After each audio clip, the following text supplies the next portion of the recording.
Why, hello everyone, and welcome to the stream. This is Otaku Shobo. Today is Sunday, June 30th, 2024. You can't really see the cattail, but there is Cat. He is down on the floor next to me. Hey, mister, you gonna come up? How's a boy? How's a boy doing? He's here. Mrs. Cat was just here too. You might, if she decides to walk in, you might see the baby at some point. Come a walking.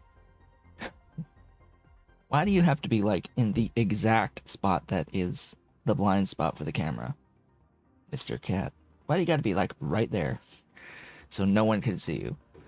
All right, well, whatever. Fine. Camera is camera-ing with its focus today. It doesn't know what to think, apparently. So, how are things? How have things been going? Made a couple of sales of 3D prints, including a wow. Now that is washed out. That is definitely like not able to be seen at all. Yeah, that way, I guess. It's this is my 25 slot Nintendo DS/3DS display. So you can put 25 Nintendo DS or 3DS cartridges, loose cartridges, on one of these. They look like this in black. That's a bit easier to see. They look a bit like that in black, and you just put the games in, and it displays them as it's a little display wall for shelves and things.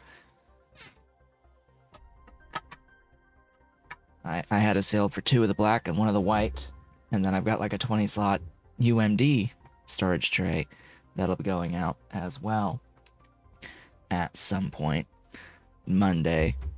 At least I hope Monday. Anyway, so games that I have been playing. What are the updates with the games that I've been playing? Star Rail, I just do my daily stamina stuff, working on building Gallagher at this point. I am working on his relics, and then he'll be done and ready to go, and I don't really know what I'll farm, who I'll farm for after that. I think I may be at the point of just attempting to improve the characters that I have built. I may be at that point of the infinite grind for improving characters. Yeah. Withering Waves. I've started some of the new story stuff so I could access the new area in the current patch, the new patch 1.1. I did pick up a copy of the character that released, Jinsei, and I am working on building her. I have not used her yet, so I don't really have an opinion on how she plays, but she is a main DPS broadblade with the dragon, which is very similar to the first character that released, Jian, who was a male character. She's female character who was a male character who uses a broadblade and has a dragon and is main DPS. So there's a bit of unfortunate overlapping of roles and playstyle, it seems, but there's some differences. She plays better with a different set of characters mostly. So at least there's that. You could use different characters instead, on the team. But yeah, I haven't gotten the signature weapon yet. I am working on it. I think that there will be enough time and enough pulls to get Jinsei's signature weapon. But complicating everything is that I just hit Union level 50, and I hadn't pre-farmed basically anything for the next world level increase. So everything is harder. All the levels of all the enemies went up. So it takes longer on fights. And I have another set of character ascensions, weapon ascensions, levels. All of that has unlocked. And it takes a full day's worth of stamina recovery just to ascend a single character to go from level 70 to level 80 to unlock that level range. So that's fun. I've started that process. That's about all I can say. I got Yinlin leveled to 80 with her weapon to 80, and that's the only one who's been leveled. And then there's a whole set of the skills to level up as well that get new additional levels, and it uses a lot of the coins currency as well, and a lot more experience materials. So it's gonna take like at least 2 to 3 weeks, if not longer, to get the characters upgraded just for the current world level. And there's still one more set of ascensions, which is just a bit mind-boggling to me. But anyway, so that's Wuthering Waves just continuing. There's a new area to explore. There's some more content, but yeah, I'm sort of blocked by the difficulty increase of this next world level that I just hit. So I have to go out of my way to get some characters further built. Other than that, Azure Lane, I got royally screwed on RNG with the latest rate up characters, the new characters that or ships that have been released with their own event banner. They released 2 SR ships, yellows, and a new elite on that banner. I got far more of the elite than I needed, like enough to max limit break that character, plus about 5 on top of that. So that luck's been fine for the elite, and I've also gotten like 4 total copies of whatever the hell, Albatir, however the heck you say that name. So it's like 1 away from max limit break on that one, but I haven't gotten the new Z ship, the new Z class ship. I forget which number exactly on that character. There's too many Z name German destroyers, way too many to remember the exact number of it. It is Z47 is the number. Yeah, I've put like over 150 pulls onto that banner. I used every single one of my cube currencies. All of my cubes, wisdom cubes, went into the rate up banner. Not a single Z47. It is a 2% chance to get a Z47, and a 2% chance for Albatir. I've ended up with 4 Albatir and 0 Z47 in like 150 pulls.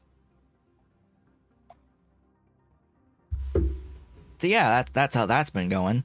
The math on that, the math on that, I'll give you the binomial distribution probability. So with a 2% chance over 150 trials with at least 1 success, the chances of me failing that much are less than 5%. So, you know, not astronomically bad luck yet, but still pretty bad. There was about a 95.17% chance of me getting the character within 150 pulls.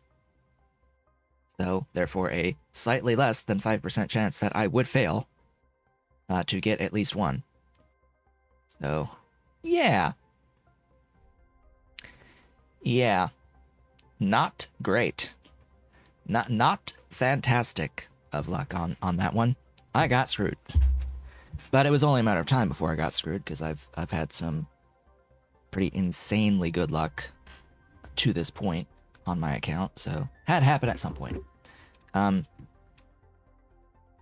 besides that, I don't really care for the new event at all. The actual event that goes with this banner, I don't care for it.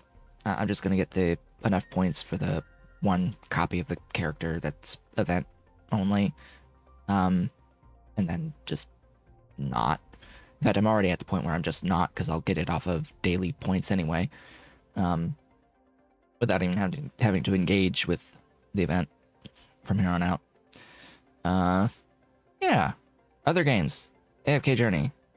Sort of just in a state of suckage, and continues to be in a state of suckage. They've released a teaser for the new celestial character Talene that will be releasing at some point soonish, which is another celestial slash Hypogean character after just getting Friesto Hypogean character like not even a couple weeks ago, feels like.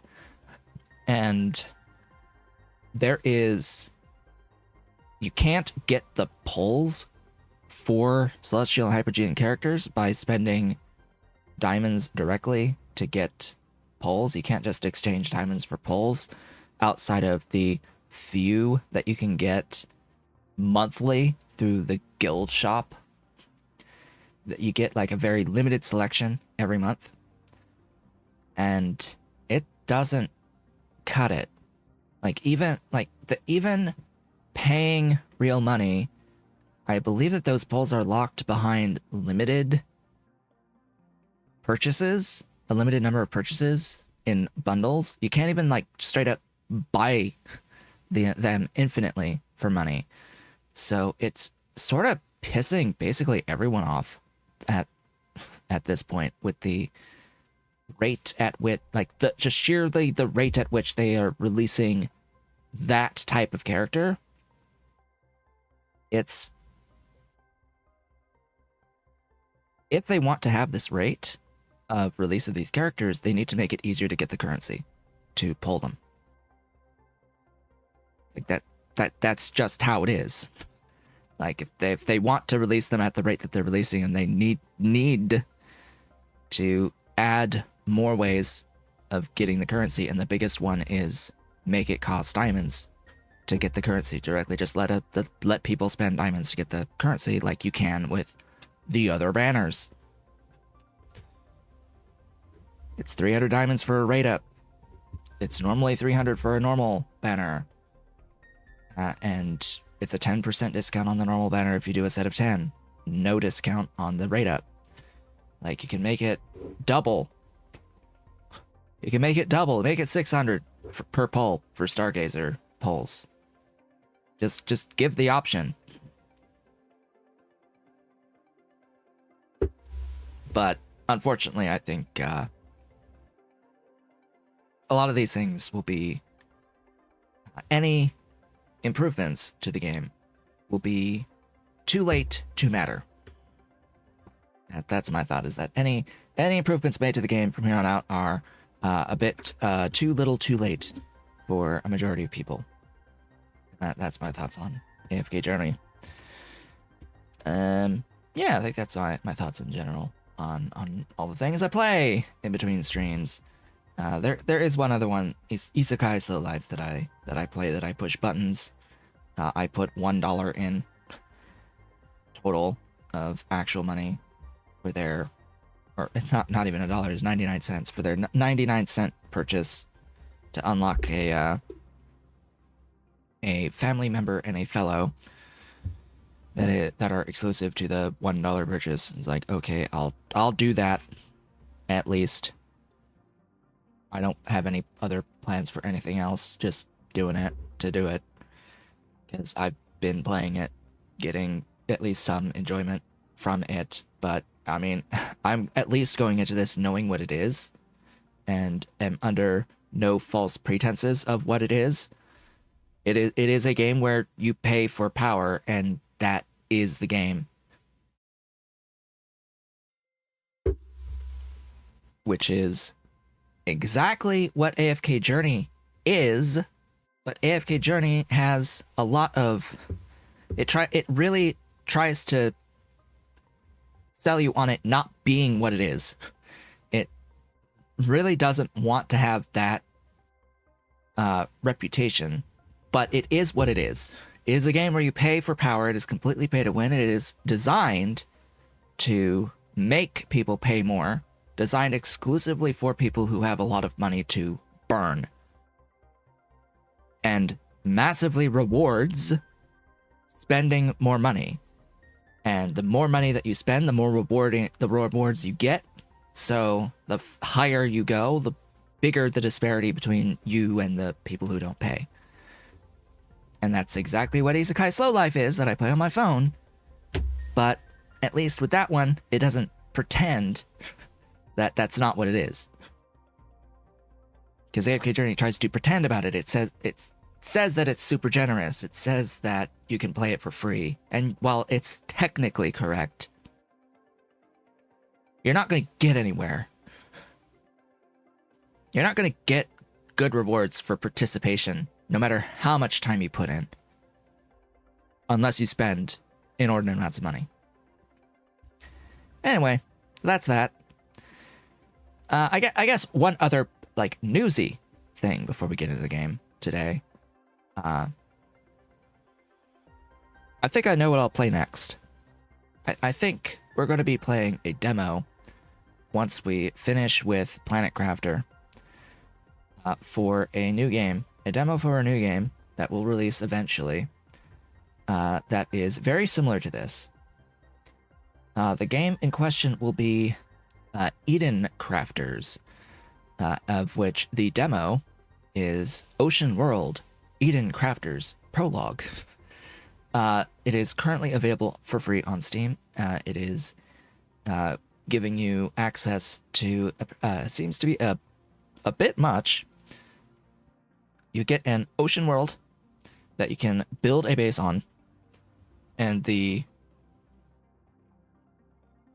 premise of this game of Eden Crafters is that you are terraforming a world, and it has actual factory building mechanics. So it is a mix of factory building plus what we have here with Planet Crafter, which Planet Crafter is very much based on Subnautica.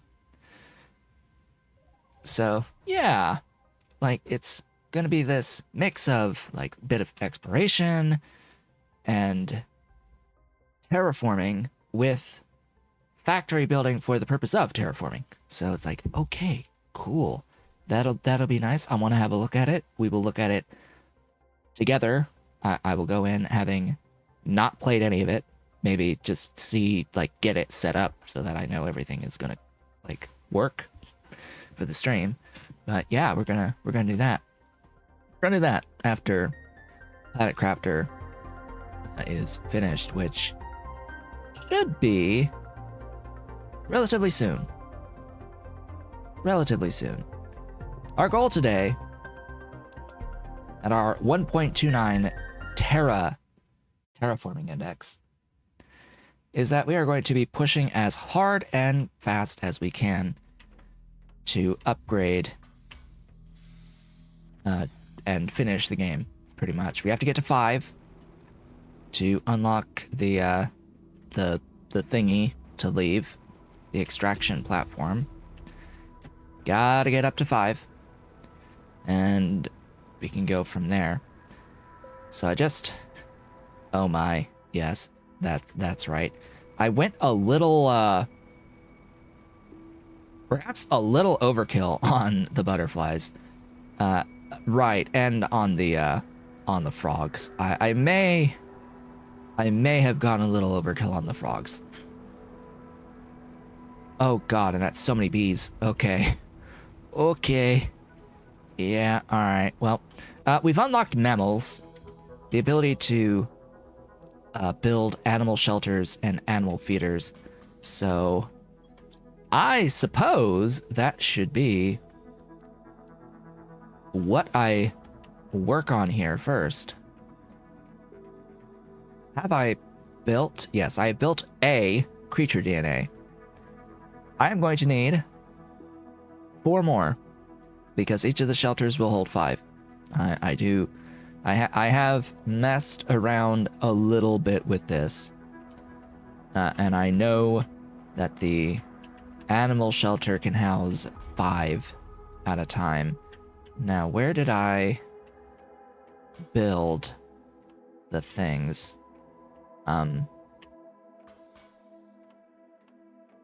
Where did I put the things? Here. Okay. So we have the genetic traits and we have the synthesizer. In order to just get 5, it doesn't really necessarily matter what they look like. Just as long as you have a definition for the species, a color A, and a color B. Now, the color A will come from more basic butterfly larvae, and the color B comes from more basic fish eggs. Which, yeah. These guys.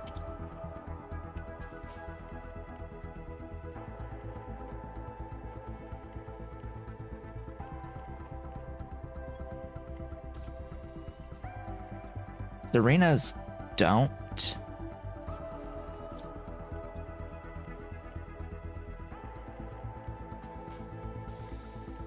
So let me go to the U. Let me go to the U, yes. Alright, Panga, I think, works. There are other areas I can go that will spawn the correct larva. Or I can go and, you know, tap into this mess for additional larvae.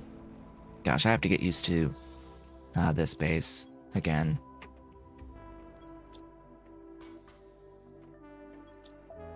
Because I was playing my personal save right up till just before the point of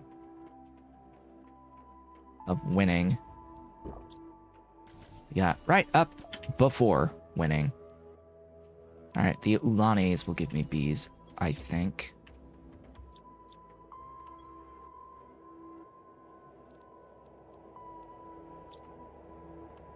What do we got? Regular meteors, maybe?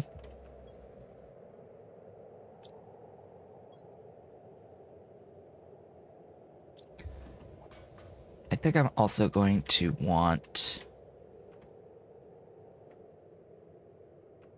Alright, I'm gonna want more tier 2 fertilizer. Really?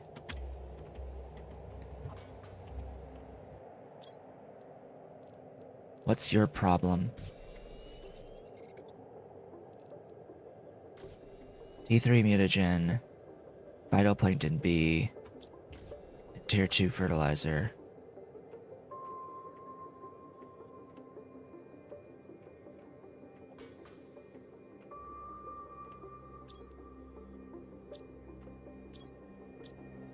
Really? Is it just... Am I using all of my Phyto B? Oh. Is it out of range? But it made a thing.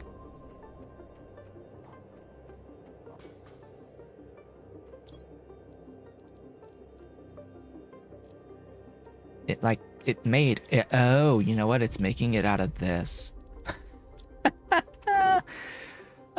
it sees what's in the shredder, but it's not.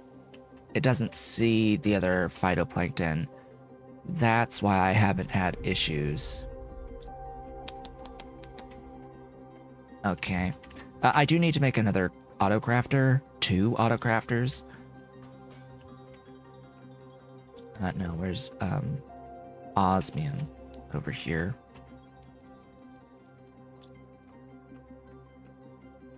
And the super alloy rods. And I'll build another thing, I guess. So, I am actually thinking at this point about what will come after the tier 1 animal food. There will be tier 2 animal food, and the tier 2 animal food, well, that's gonna eat rare larvae. Yeah.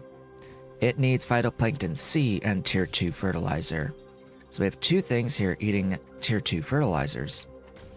I'm actually gonna go and I'm gonna claim those for myself. I'm gonna put down a, I guess I'll need 2 local blockers. For the Phyto B and the Phyto C.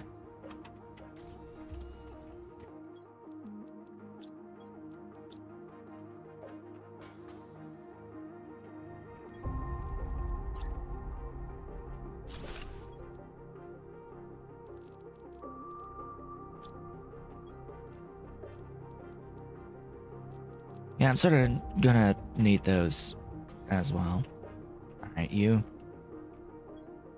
Oh, and then colors. As well from those. That's gonna be a bit of a minor issue, maybe. Let's do that.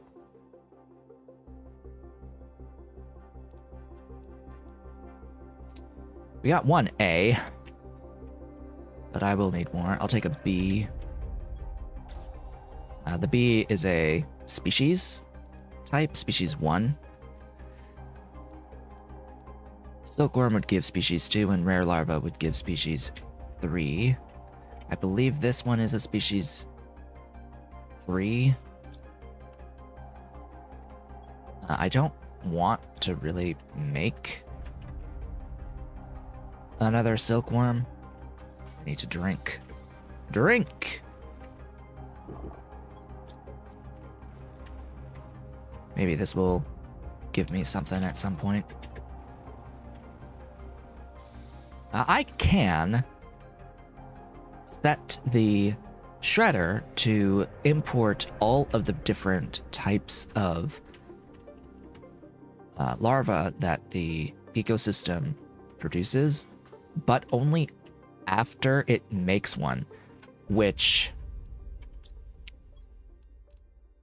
got me thinking that it is possible that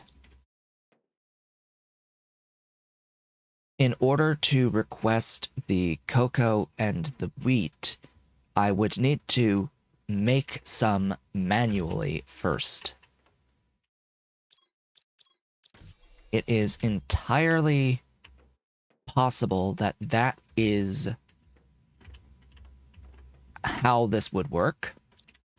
I don't like that at all.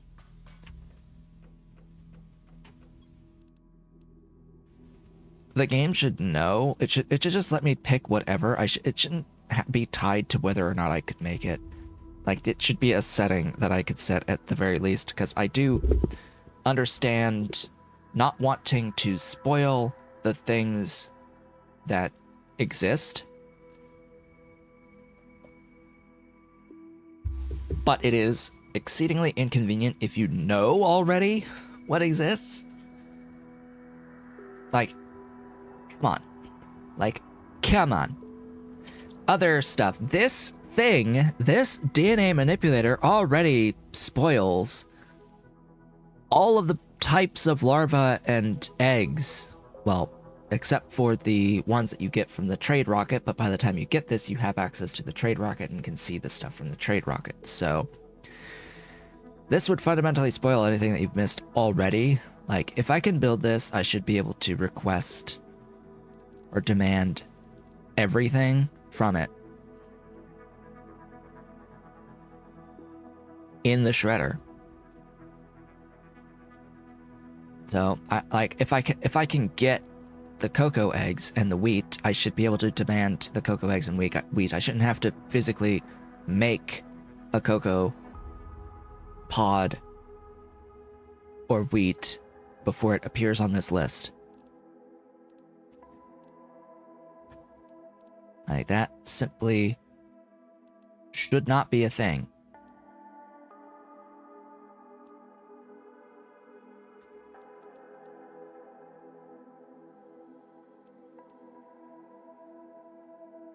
So we need more A. We will need more A's. But for now, we're gonna give it, let's make it purple, white and purple. Yeah, and it is instant.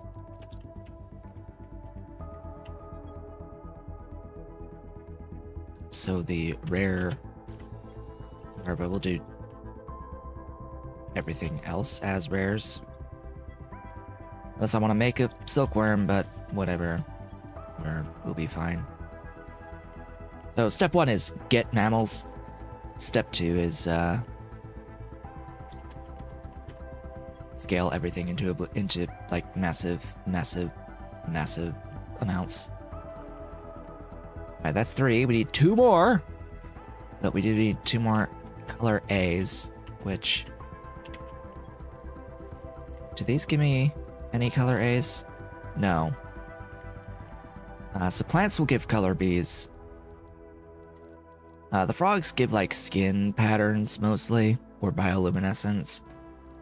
And the fish eggs will give color B's. Like, only the butterfly larva gives color A, which is a little annoying.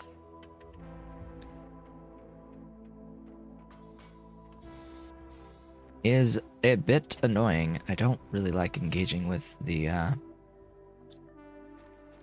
mechanic at all of the incubator. I really do not enjoy using the incubator at all. Anyway, thank you for green again. Oh, but we got a green for a color A and a color B, so we can make a completely green creature. Alright, so we just need 1 more color A at this point. And where is... No, I won't use you.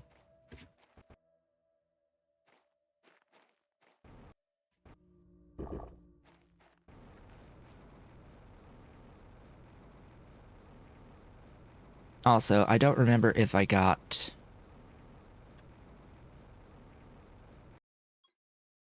a frog that was specific to one particular biome. So I actually want to go and have a look over at that other biome, because I just don't remember if I picked up the frog egg from it. And there should be 1 more warden key that exists on the map that I haven't gotten yet. And I believe I know which one I am missing. So I will head over and at least check if it is the one that I am missing.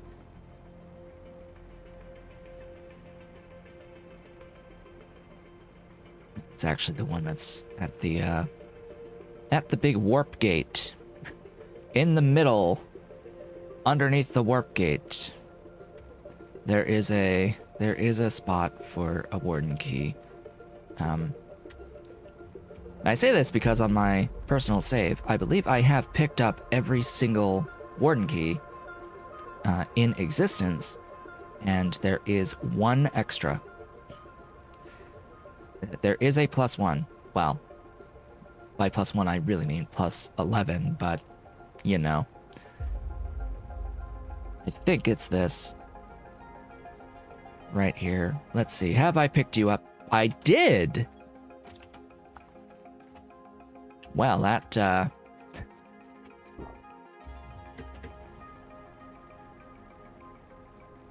really sucks, because then now I don't know. I don't know anymore. Which one did I miss?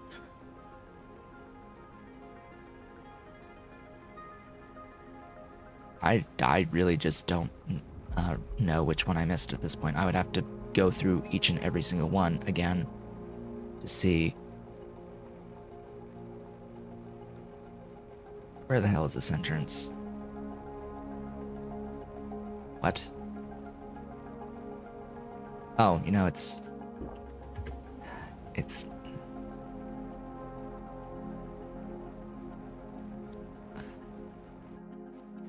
Why am I so bad at directions?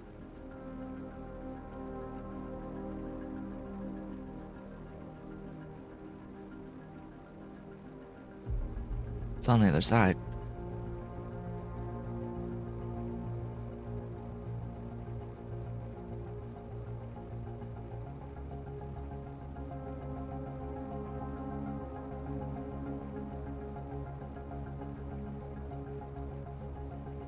Yeah, and have I opened up the thing? Looks like it. Yeah, I opened up this pathway. Good. I'm here looking for frog. Because I don't remember if I picked up frog from in here. There is unique frog. Hello. Legless! Alright, if it was just the black and red eyes, then I think I may have. Actually. Oh well. I'm sure there's more than one spot with those frogs.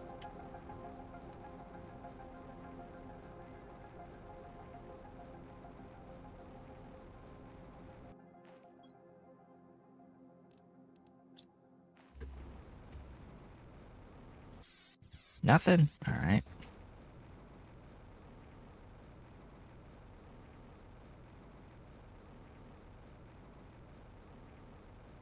Get me out.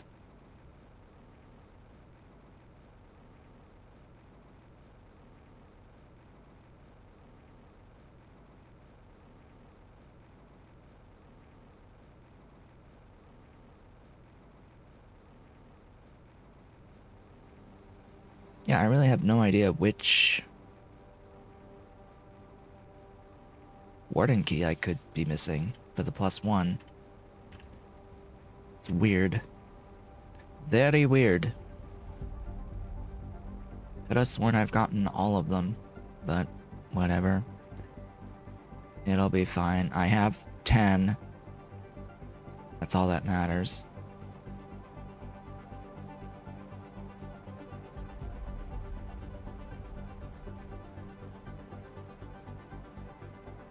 Alright. Let's head back to base. That's just a slight detour.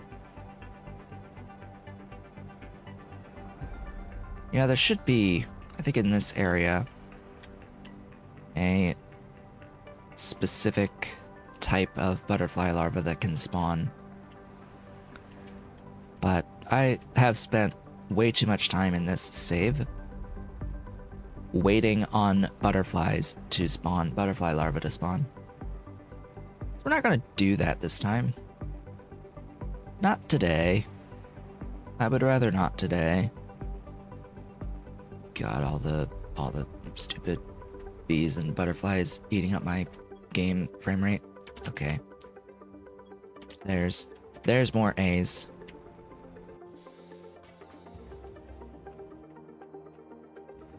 This process gets significantly easier once we have our first thingies. You can't use the legless in here. Interesting. Oh wow, there was a species. Oh, I must have just thrown in a rare by accident. Oh well. Alright, next. Number next. A. Let's do blue. And purple. Oh. And yeah. We'll see about whether or not that bioluminescence actually works. The bioluminescence works on like skin pattern color. So I don't know if it'll actually be bioluminescent, but we'll find out. We shall find out.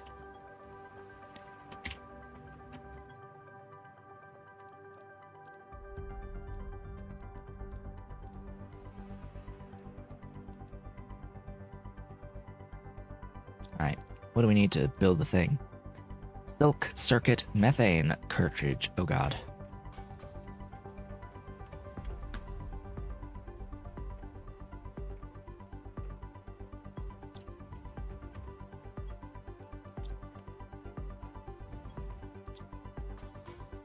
Okay, methane. Yeah, that's a problem. So food. Feed me.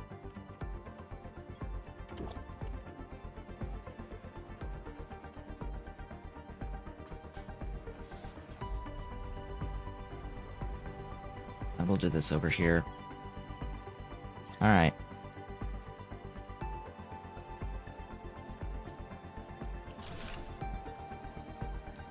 So this thing. 1, 2, 3, 4, 5. Alright, you're bioluminescent. That's for sure. Hi. Hello. Pet the critters. Pet them. Pet them. So, we got critters. Yeah. Yeah, critters. They're all mammals. Just for reference, every single one is a mammal. Woohoo. And yeah, when you pet them, you get random genetic traits. Like we got this variant 3 on here. So that's gonna add decorations. That can add decorations to the creatures. What we could do is remove the genetic sample and recycle and rebuild as something different, because it will give you back all of the genetic traits.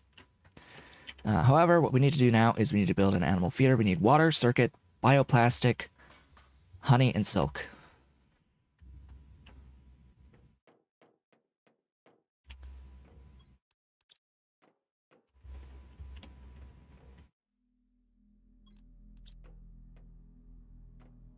Water. Where's my water?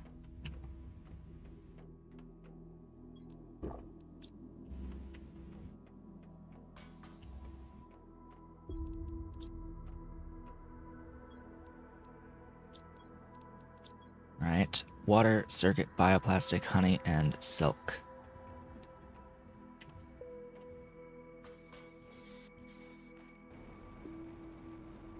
Back out here. Build the animal feeder and then demand the food. So that is going to change the percentage by double. So these all have a 1000% multiplier. By eating the food, it'll be 2000% once they're fully grown.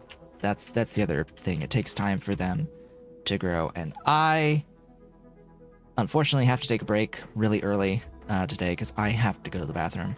I will be back in a few minutes.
Okay, I'm back.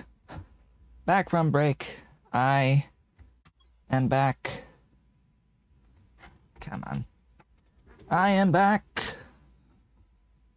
With Cat. Here is Cat. Mr. Ollie Cat. Hello, Mr. Ollie Cat. Yes. You're licking. You're grooming. Okay, now that I'm feeling a bit more comfortable. And a couple pounds lighter. Let's get into it. Alright, so we've made the first mammals. Critters. We has critters. Critters be crittering. And we've got food to feed the critters. Once they eat, they will get a multiplier change to 2000%, which, as I've said, will only be true at 100% growth. Oh boy. Yeah, let's put that back.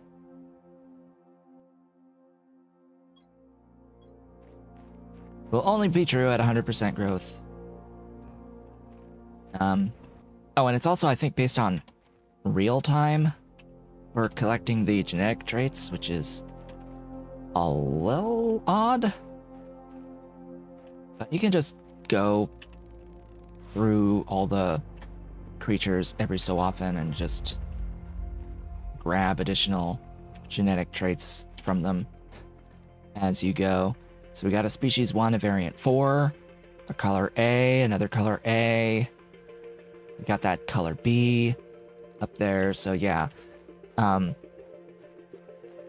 If you have like a couple of these, 2 or 3 of these, full of critters, even if you're not really, you know, feeding them, you can gather genetic traits for free. For all intents and purposes, the genetic traits are completely free from those creatures, continuously, as long as you manually go and touch them every so often.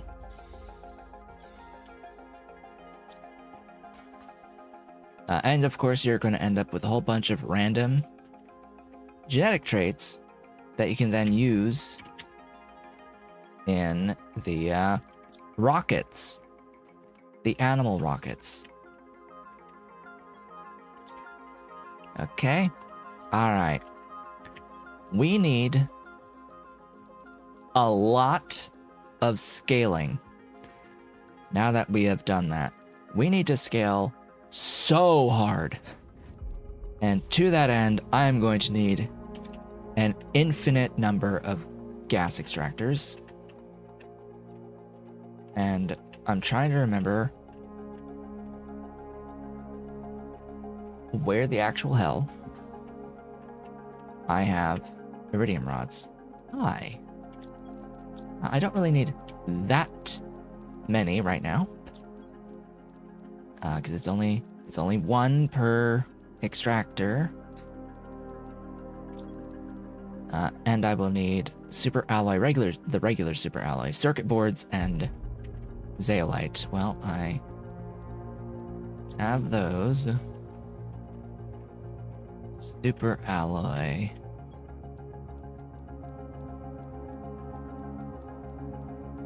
And zeolite.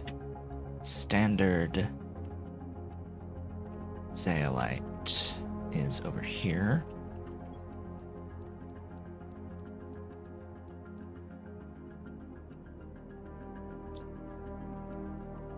I would rather not lose the tier 2 stuff there. That should be enough for 7.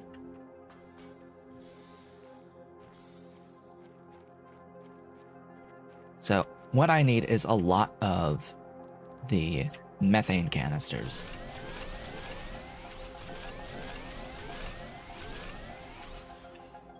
All these are going to be set to methane.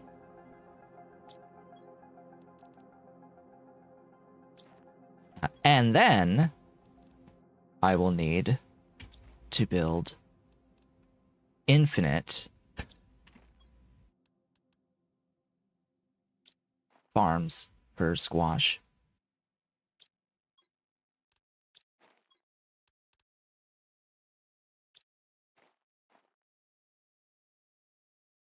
Yeah, that sounds like a plan. Squash and eggplants, but mainly squash. Also, I will need to go to my shredder and tell it to import honey. As weird as that sounds, because I will need all of my bees. I need a consistent supply of both bees and honey, so you need to get rid of the excess of both.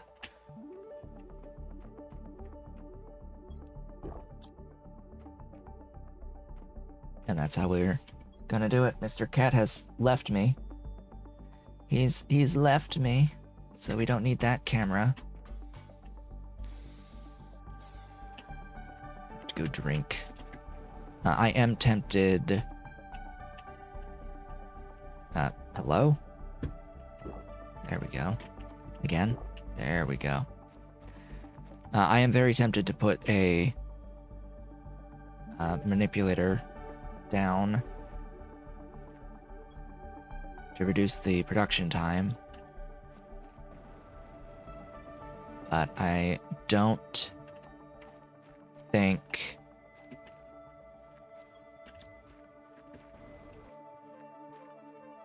you haven't eaten yet. Neither have you. They will eventually eat. Get their 2,000%. With the tier 2 food, they'll go up to 5,000% from 2,000 each. So I need to see what fuses I currently have and potentially purchase additional fuses. So where are my fuses? I have 1. Of course, I have 1 production multiplier fuse. I will need 2 more, but also I'm going to build these, and that is one of the reasons why I wanted to keep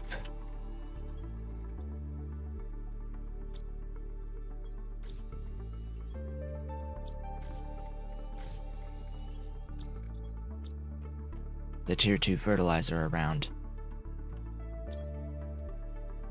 Alright. You want to play that way? I'm going to play that way. So, I need the recycling machine. And I think the decomposer is just silicon and magnesium. Yeah.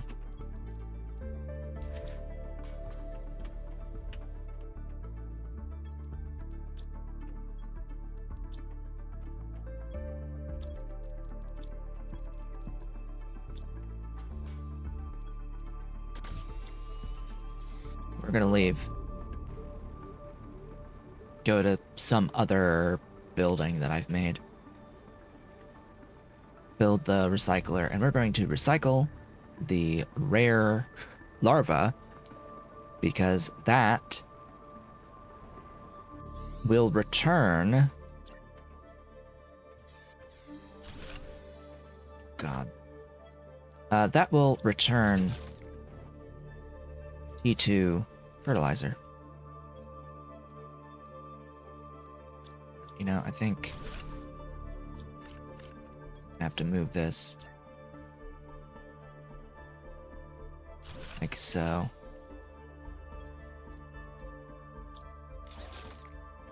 If you are wondering, the answer is no. This does not work with the common fertilizer. Or common fertilizer. The common larva or the uncommon larva. Only the rares do this. As far as I am aware.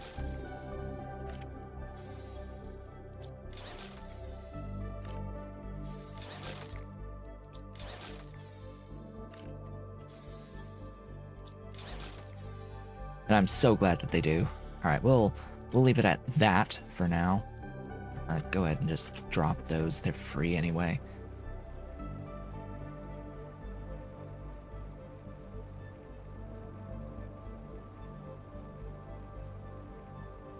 All right, what else did I need?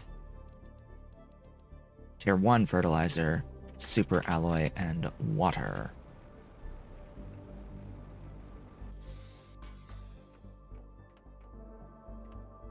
The tier 1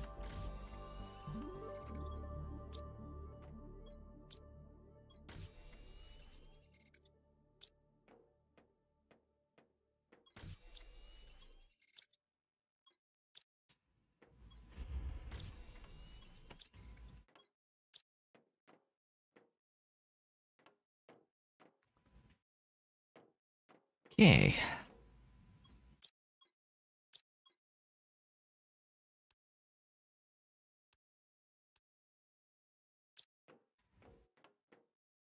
I have to find and look at the recipes again.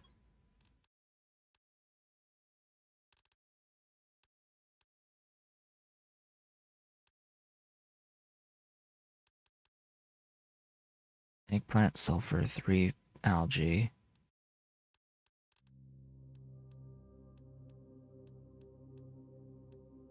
What's eating up the tier 1 fertilizer? I mean, tier 2, yes, but...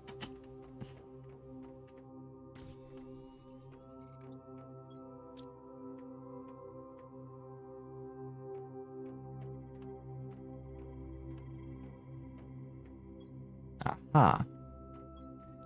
Yeah, you know, the point of everything. All right, then. Back we go. More decomposing. Because you can convert the tier 2 back down to tier 1. Except this is getting a little cramped.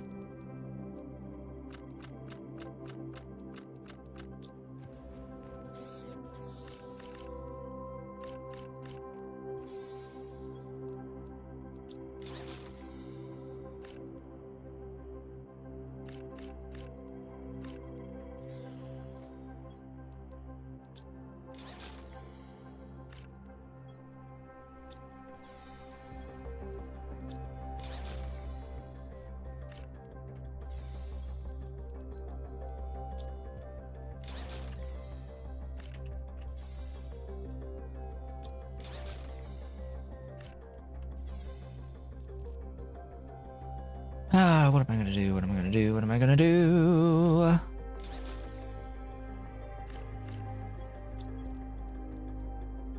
I still need like water and super alloy.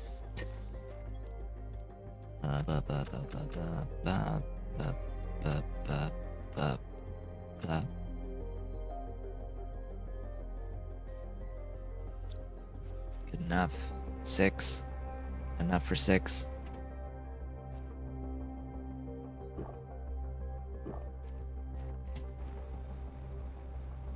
But the worst part is we do have to wait for real time to pass for plants to grow, and they grow in batches. And if we build all of these all at the same time, then we're going to get a big sets of big batches over time. Super alloy, it's how many? 1 each. And water.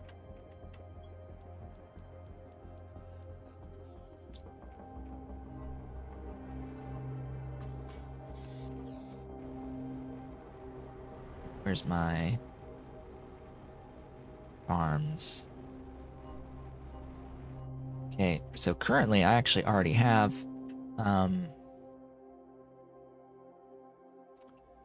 1 that of each. Yeah, that explains a lot, actually.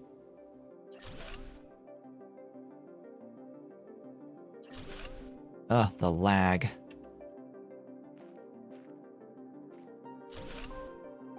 What, 3?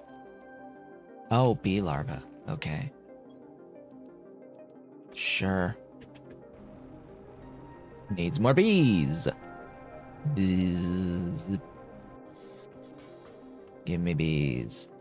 Give me bees. More bees.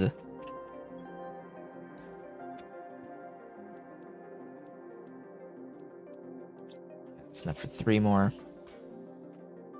You take that back for now.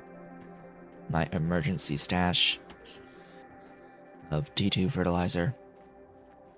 And I guess I can grab seeds, huh? Where are my seeds? Food seeds.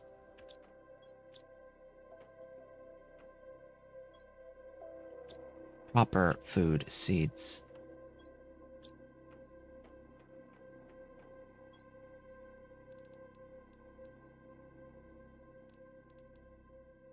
Oh, do I not? Okay, good. I have enough. Alright. We good. We're good.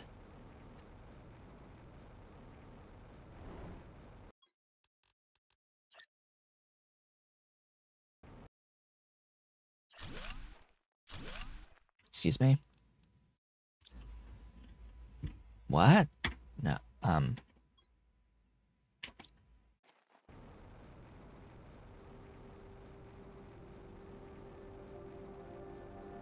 I thought I had 6 tier 1. Okay, I miscounted.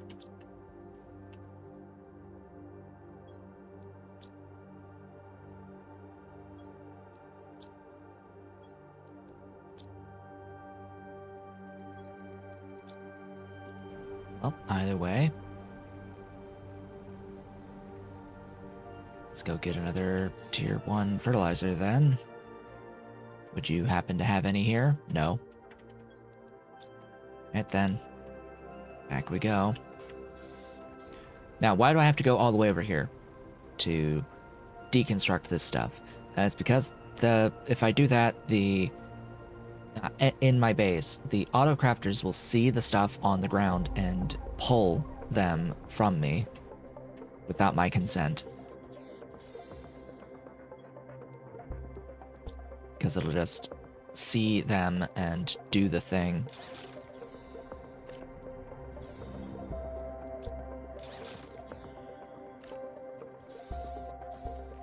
Which sucks.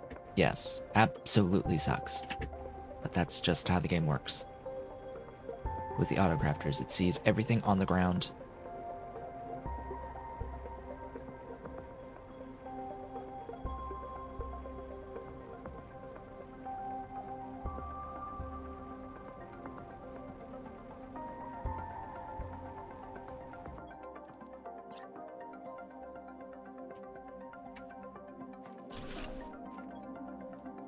All right.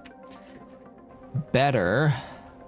So we added 2 eggplants and 4 squash.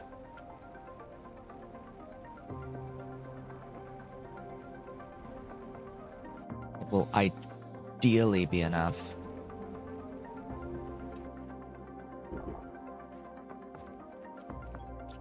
Just like this is ideally enough methane. Ha.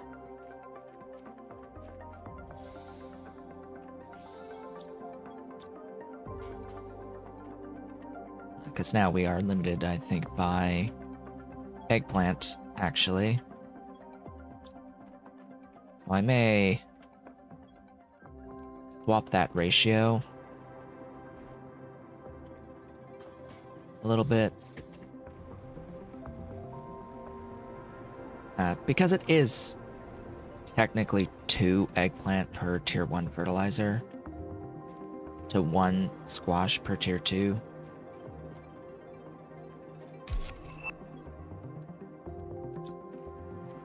Oh boy. There's the tier 2 food.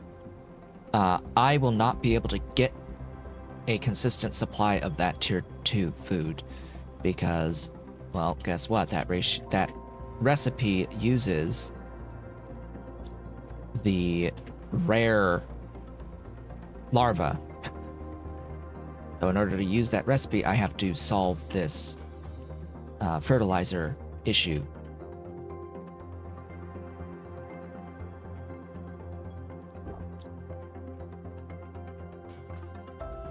As nice as it is to have the rare larva crafted, if I boogers. If I want that tier 2 animal food, it needs algae, rare larva, plus the tier 1 animal food.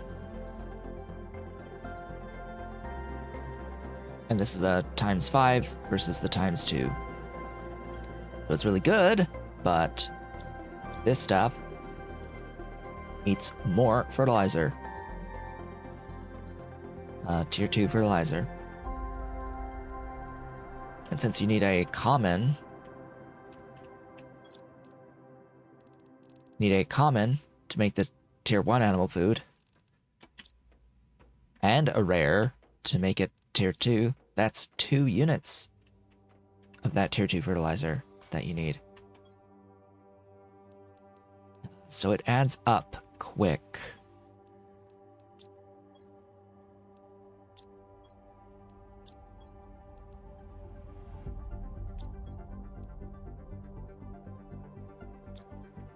All right.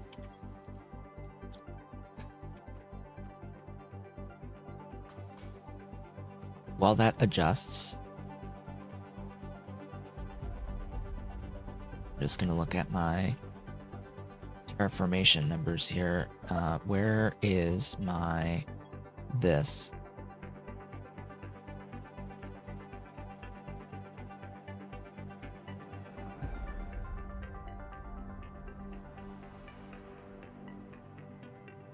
Okay, we need more everything, but in particular the animal and insect ones.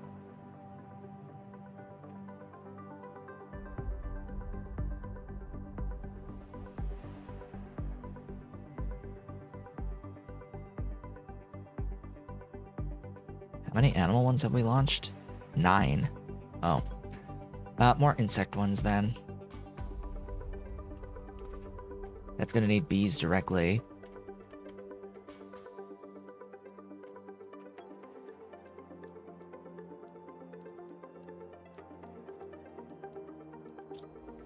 And then, where's the engines?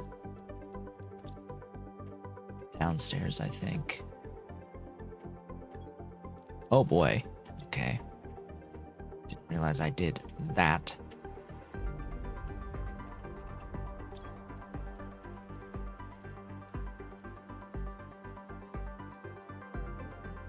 Is it the tier 2 or the tier 3?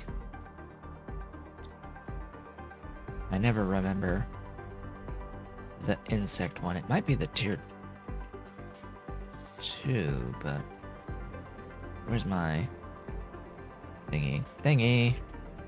What is it? Tier 2, yeah. Tier 2 and not tier 3.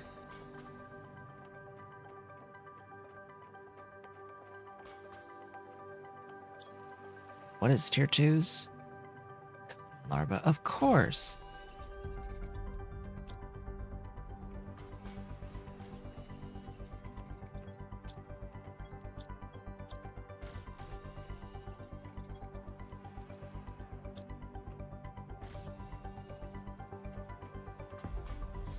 Let's launch 5 insect rockets.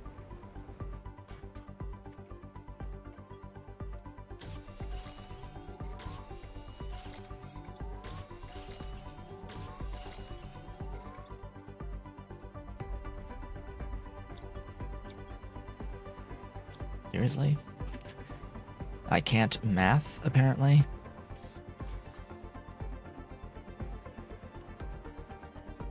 Could have sworn I took out enough bees for 5.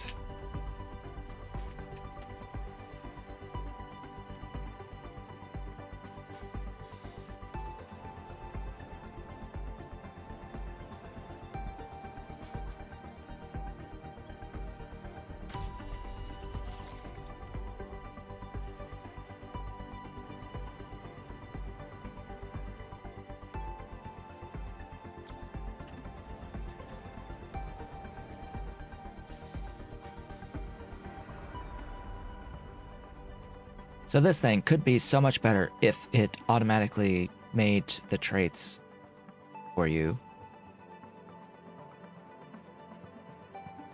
If you could demand this stuff from the base and have it automatically extract traits and then provide them. But yeah, it unfortunately doesn't work that way. I think there's a mod for that where you can do stuff with things. Do stuff with things. How very specific of me. And you can see that if I chose to, I could make a few animal rockets off of just this random stuff that we got so far.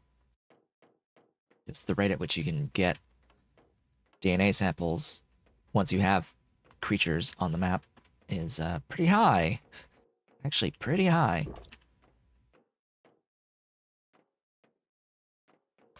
Makes animal rockets basically free.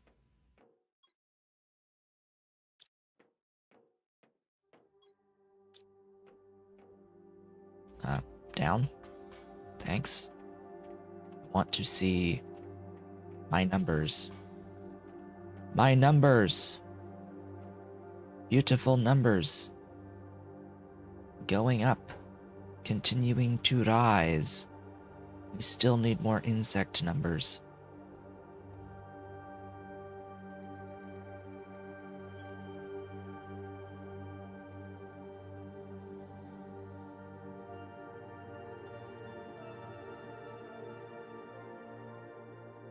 Plants are not where it's at. By the way, realistically, animals will provide the biggest biomass influence on here, particularly because they are pretty trivial to get more rockets for. The oxygen rockets are just gonna exist. The one that I've launched is just gonna be the one, I think. The problem with the seed spreading rockets for oxygen. We need tree bark, mutagen, bacteria sample, super alloy, and rockets. Bacteria sample, mutagen, tree bark. Let me grab that. Screen grab that. Screenshots. Bring that up on the side. So chat. At this point, to boost TI generation, is it better to produce tons of drills heaters or to boost 8 drills heaters with many more fuses?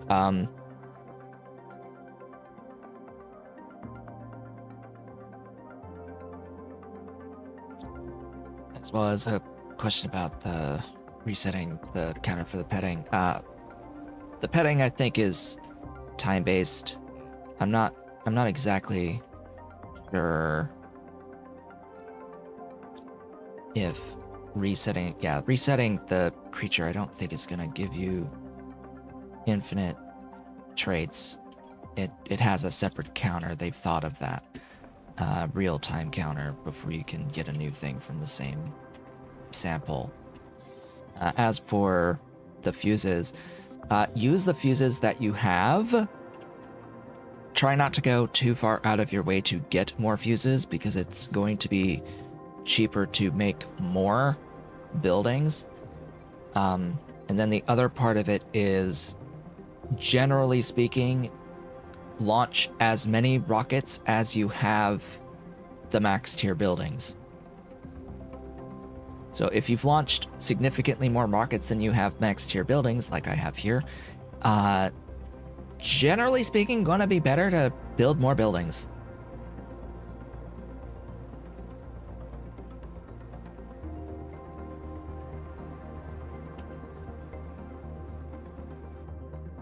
And the fuses is just don't go out of your way to get more, or to like try to get tons and tons and tons of the fuses. There's not that much point.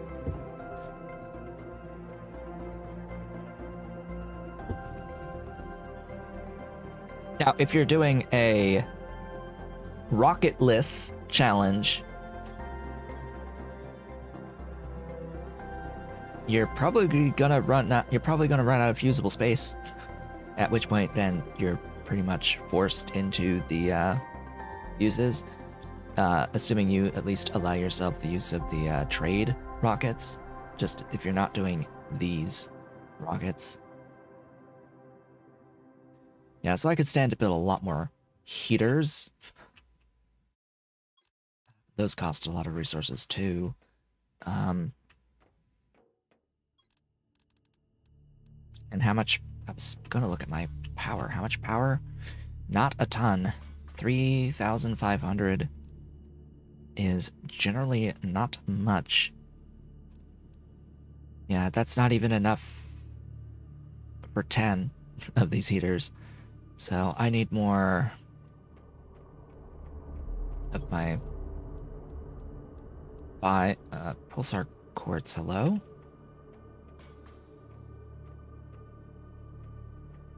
Oh, I'm not making this.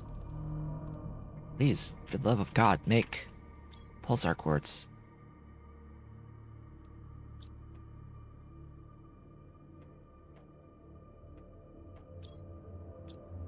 What?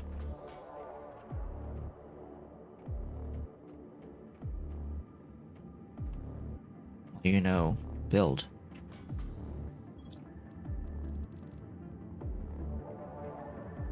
Am I not close enough to my stuff?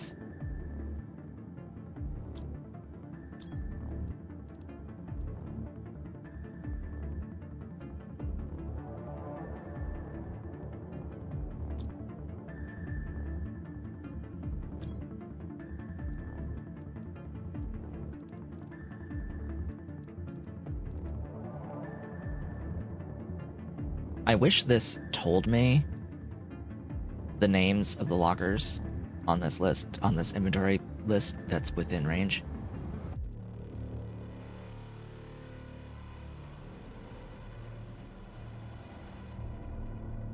I'm gonna assume that it's not seeing either the osmium or the loose iridium.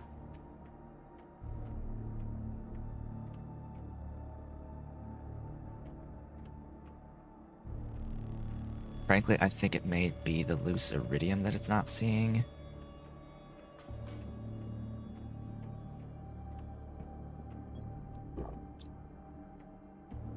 So the loose iridium is way back here versus osmium here, but it could be both.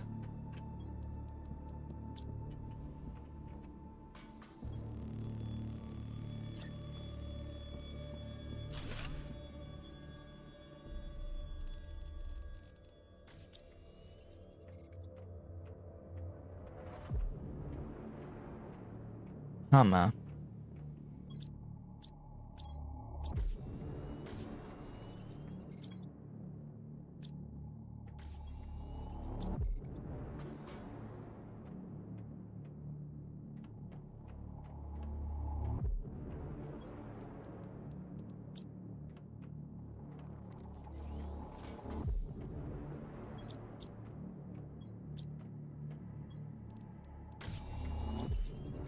Aha. Yes, it was. It was the iridium. That was the problem.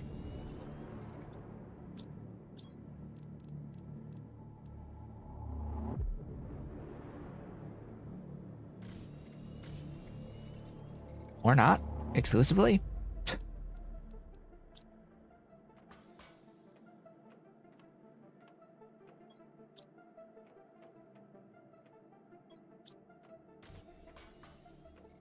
What else do you use? Loose uranium and methane cartridges.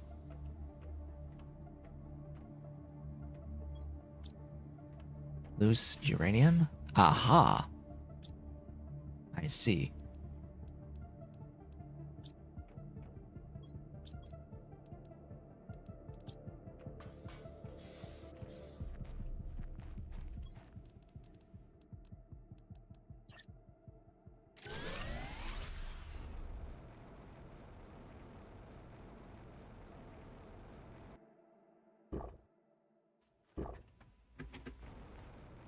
Okay. Next up. Apparently, uranium is lacking somehow. Don't I have infinite rods? The rods are full.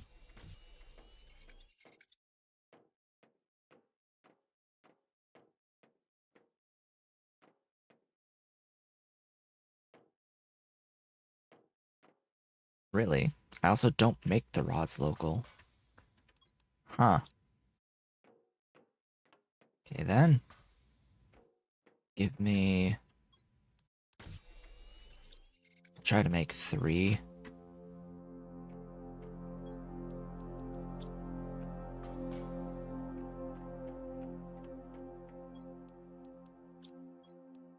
Don't forget the titanium.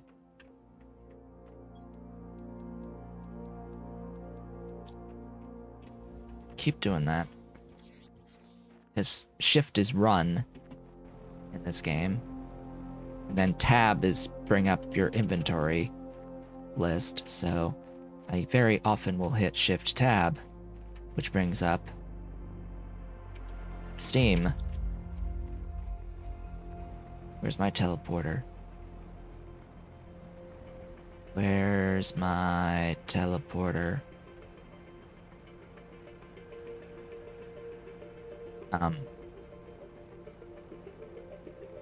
I don't have teleporters.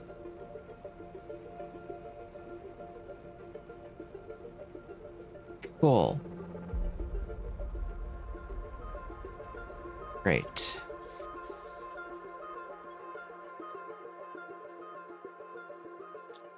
Alright, we're walking.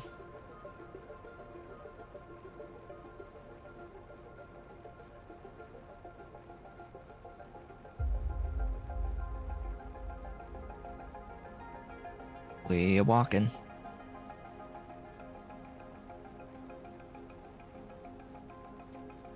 In this save, which I should have done this one back there.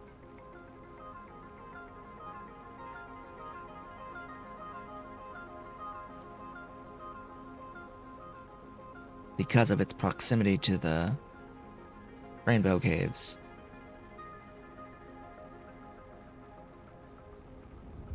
Also, what do I have in here? Nothing of importance.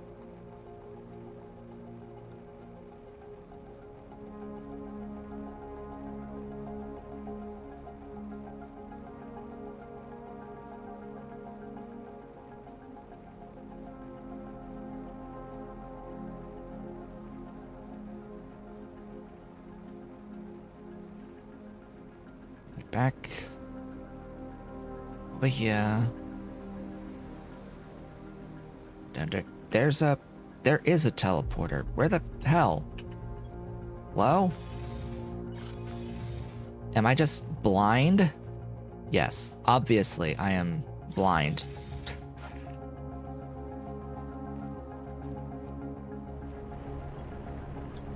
Superly duperly.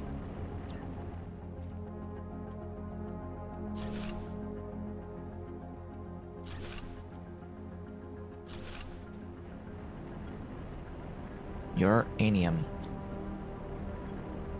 Uranium. And uranium.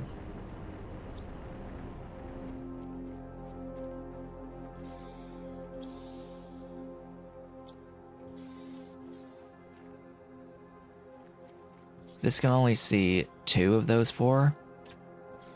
Just for reference.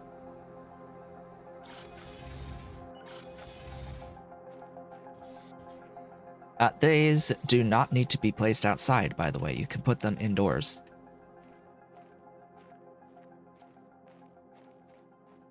They will very happily function indoors.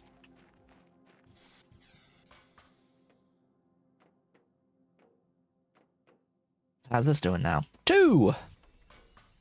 Oh, have I not put the request in? I have not.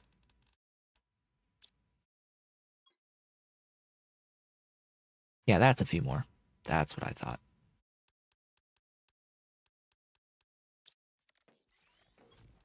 Two, three, four. 1, 2, 3, 4. Power is important.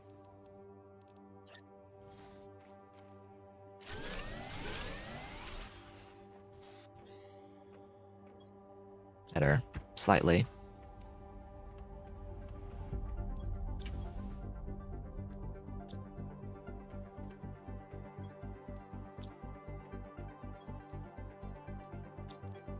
Okay. What I wanted to do was build a bunch more heaters.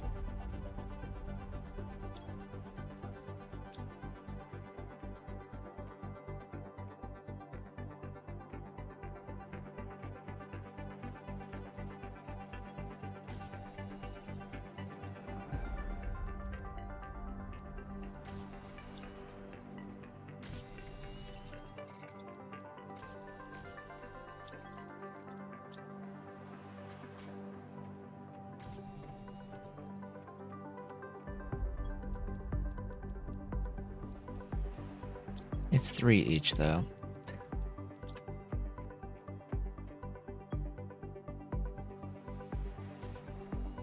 Right. Need to eat that. That's better. Explosives.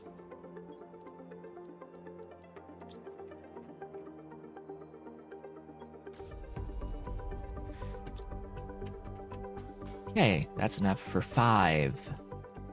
Oh, that's my alarm that indicates that it is our regular break time. Since I had to get up early today, we will not be having the normal break time. Since I sort of don't need it yet, I might have to go before the end of the stream again, but we'll see. All right, you. How many are here? 4, 7. So yes, one more there. Just to make maximum use of the fuses that I have, and then we'll build 4 more somewhere else. Doesn't really matter where.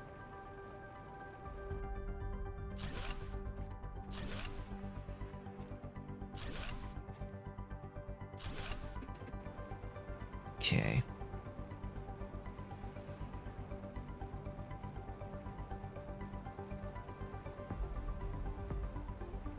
Ultimately, with pressure being pretty trivial to up, that'll probably be the one that I should just do and keep on pushing into stratospheric levels, because pressure is so simple. Pressure is so easy. It's just space for super alloy rods and osmium rods.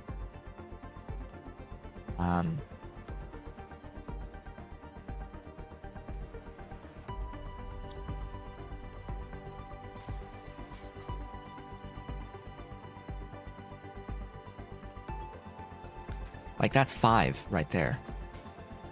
That is 5 all by itself. Do I have the power for it? 4,786.2. It uses 450. So 5 is fine. Question is where, because they're freaking huge.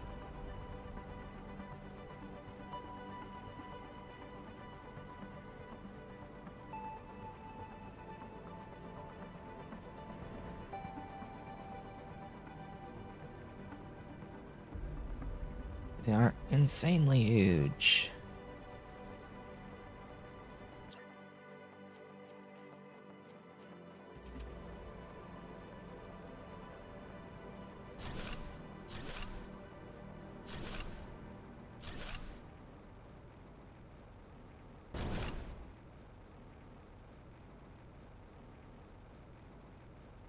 Glorious. So I was going to do oxygen rockets as well. That should help. with the numbers.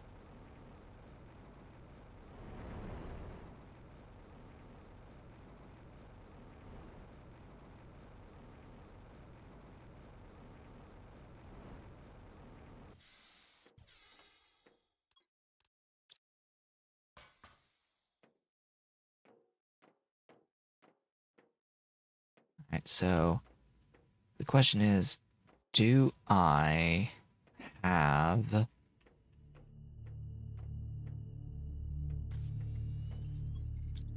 specific boxes? I don't really.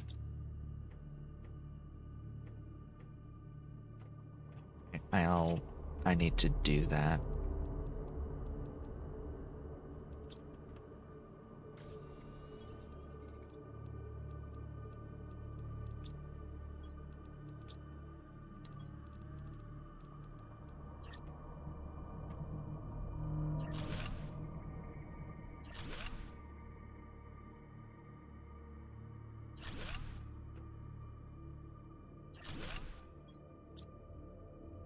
I do need one more.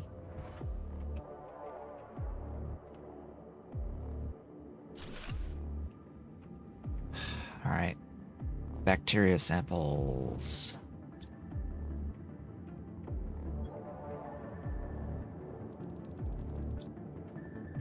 If this is going to be mutagen, it's going to be tier 1 mutagen.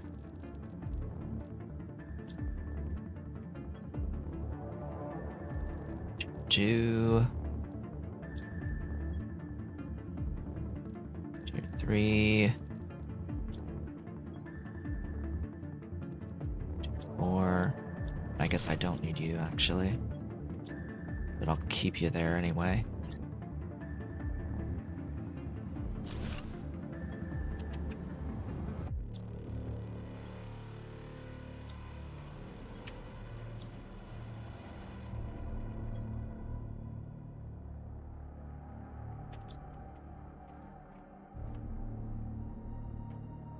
These are a bit far away. I don't think that the stuff up above will be able to see specifically the regular mutagen, but that's probably just okay.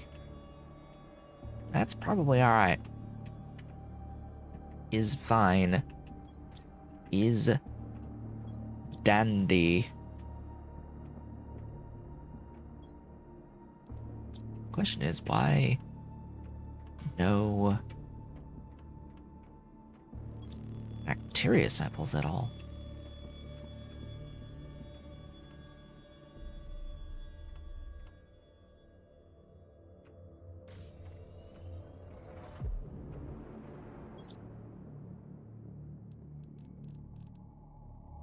Gin water. Water might be too far away. Huh.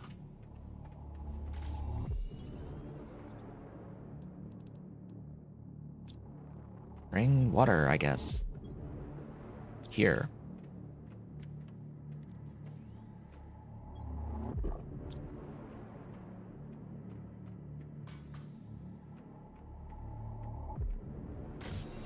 Oh.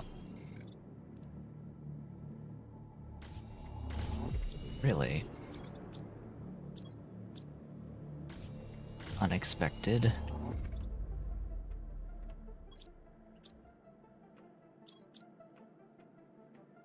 Highly unexpected.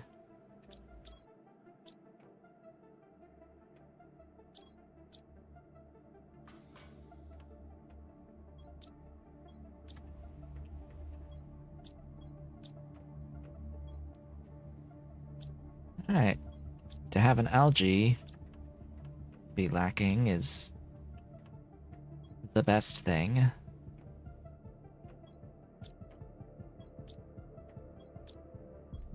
So I hope you can sort of understand now why the seed spreader rockets are not the greatest of options right now.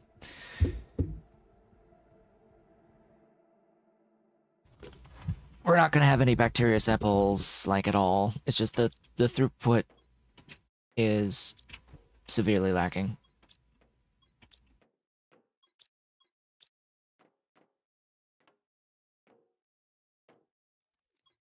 It's like, well, there is algae there, but it needs to be over here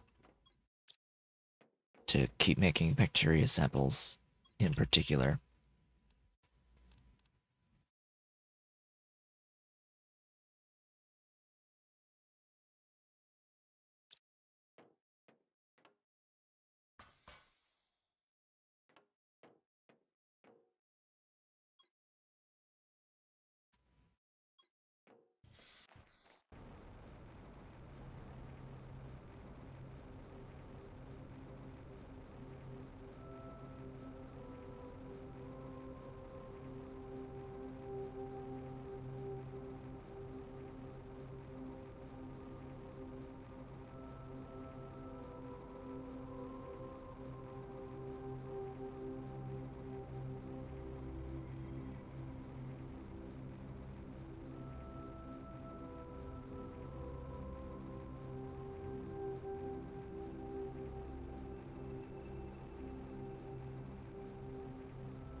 So the thing about the rocket bonuses is you don't get to see them on the buildings themselves, which I hate, actually. I really hate that you can't see what the rocket bonus is on the actual individual buildings. But this 21,000% will get applied to, in the case of the heat, the value as shown on the building, which, yes, is a number that had been multiplied by the fuses. So that 108.72 will get multiplied by the percentage of the rocket percentage.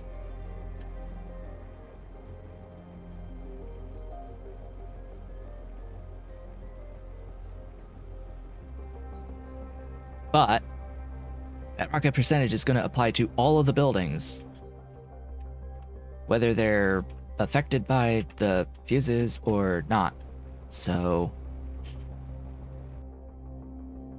like, it's independent of the fuses completely. Like, completely independent. I don't know what you're trying to say with that explanation.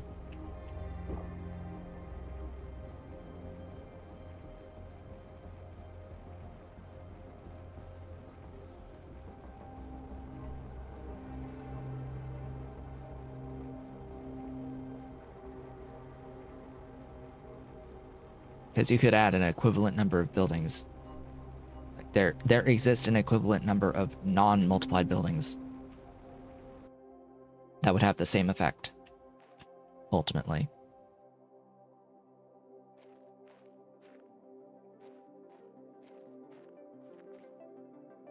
But as I said, the rockets apply global to all buildings, no matter what. It doesn't care whether these things have any other multipliers on them or not.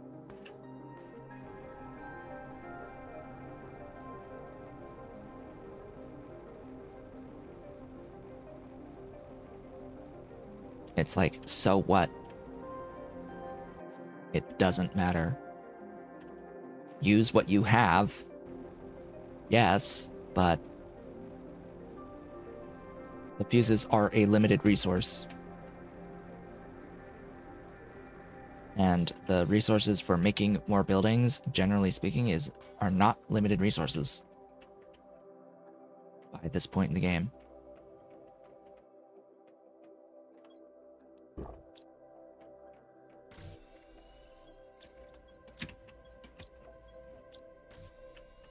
Oh, good. I have infinite power now.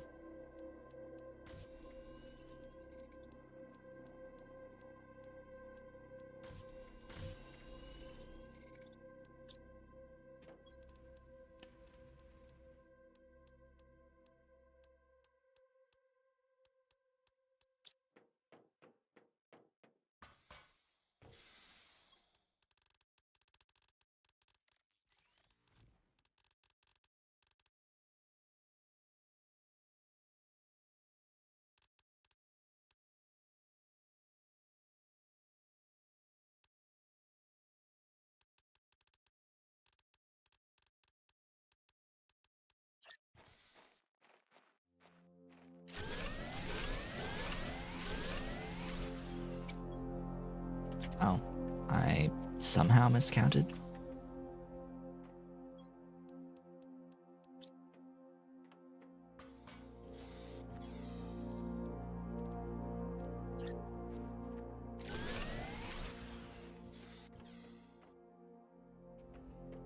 Because yeah, this is going to be applied to every single building on the surface. As I said, no matter what.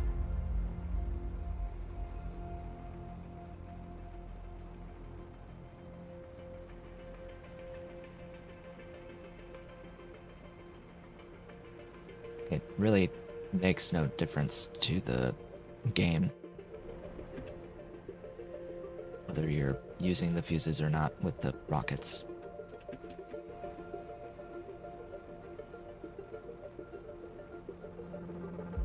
Use them, yes, but I would not think about, oh, this rocket, by launching the rockets, these are now worth 10. Like, no. That's dumb. It's a dumb way to look at it. Like, there's no point in looking at it that way because the game doesn't actually tell you what the final value is for how much each one is actually worth with the rockets. Like, don't bother thinking of it that way. Too much work, hassle to think about it like that. Just the thing to look at would be number of drills versus number of rockets, and they should be, you should try to keep them roughly the same. Roughly. Due to how things do actually scale. As long as they're roughly even, then try not to worry about it. Regardless of whether or not you're using boosts with the multiplier thingies.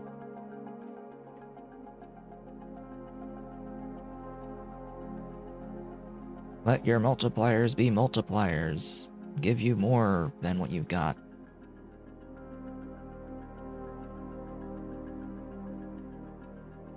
Because ultimately it's just this number this is the only number that matters right here. This is the only one. There really isn't any point trying to be like super mega efficient when just build more. The answer is build more. You can build infinite stuff, so what's the point in being efficient? There is none.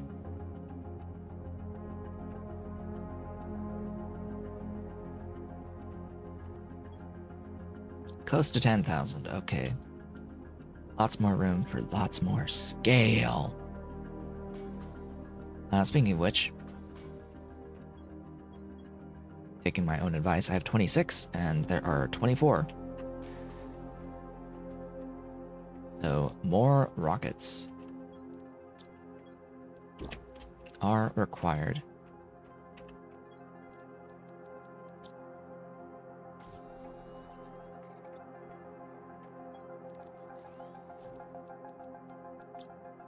And it's silly.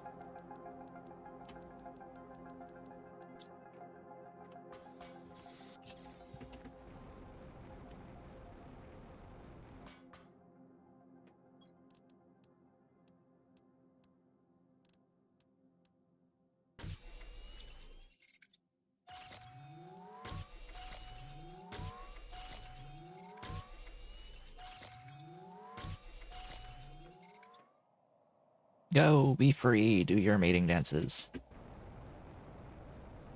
Get stuck on everything.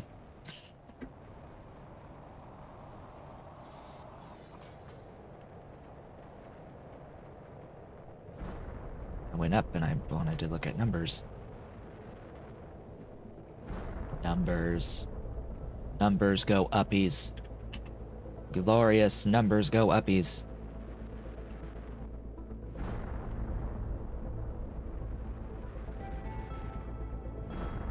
Always nice when numbers go uppies.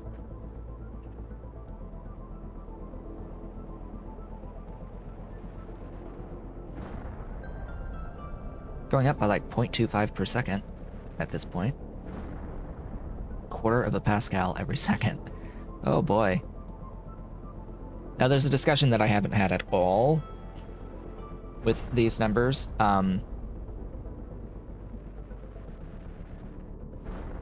We're sort of glossing over the fact that none of these actually make sense from a like genuine terraforming perspective, and it sort of ignores every single like regular planetary feedback loop that exists, as well as the fact that there is a concept of too much.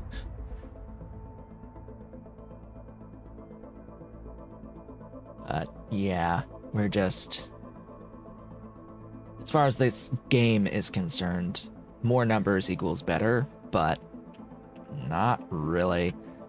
Now you can sort of think of it as numbers above baseline level.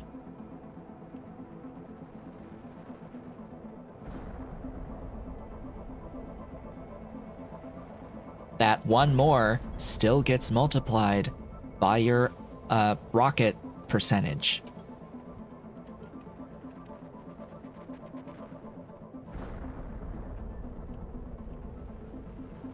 As I said, the rocket percentage gets applied to all buildings, every single one.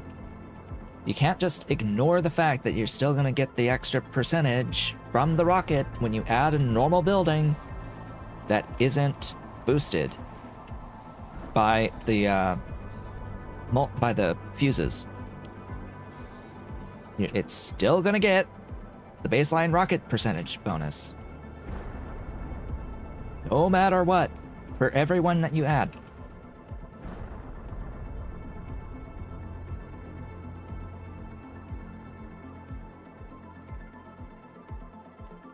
Like, duh, it's not going to be as much as one that has the fuse.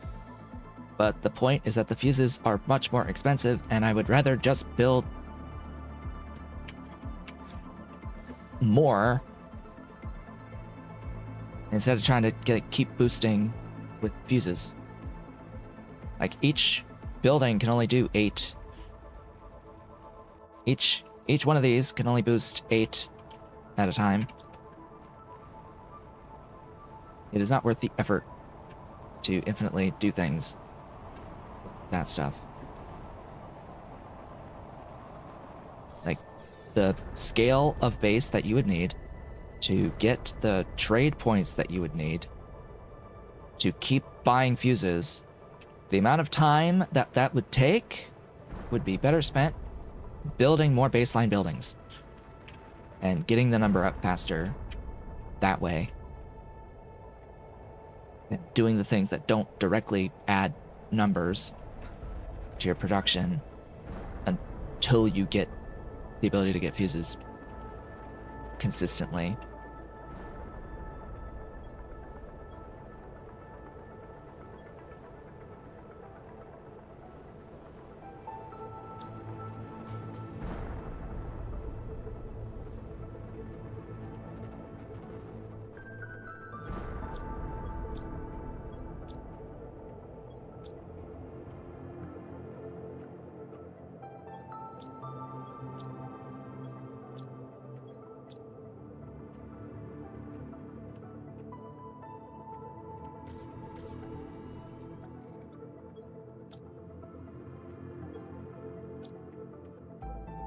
Where are my fuses? What's the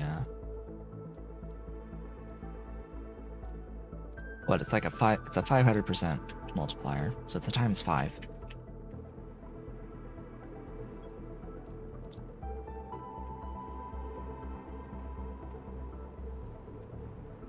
For 1. So that's what, 15 times 8. Okay. And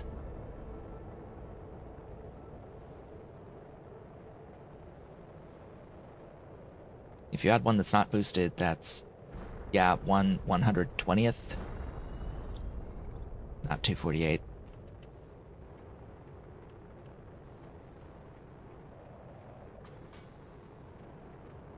Again, because, hey, put that back. Because this is gonna be applied no matter what. It divides out. The difference divides out.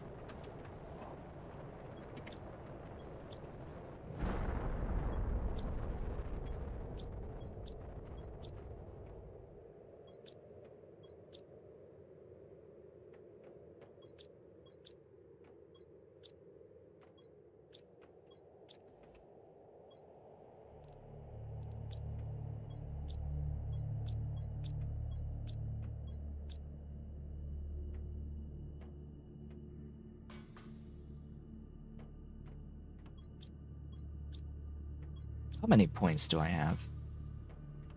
That's a question. How many trade points do I have, and what can I purchase? Have I purchased?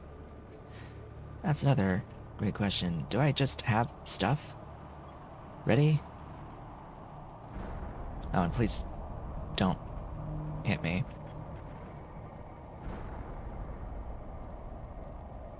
And actually, it'd be better to get more, like, pressures rather than heat. I have 24,000. All right.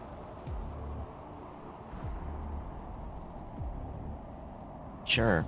We will buy the points that we have. It's just I really don't see it being worth the time to go out of our way to get a ton of trade points, unless you're going for that specific ending that you need the points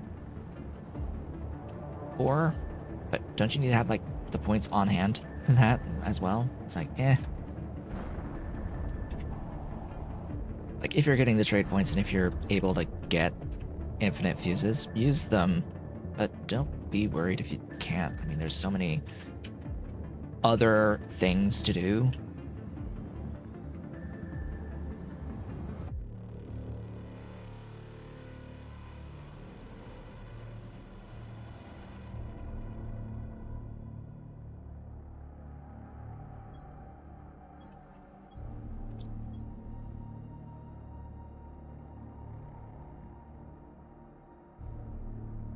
Now what? More. More.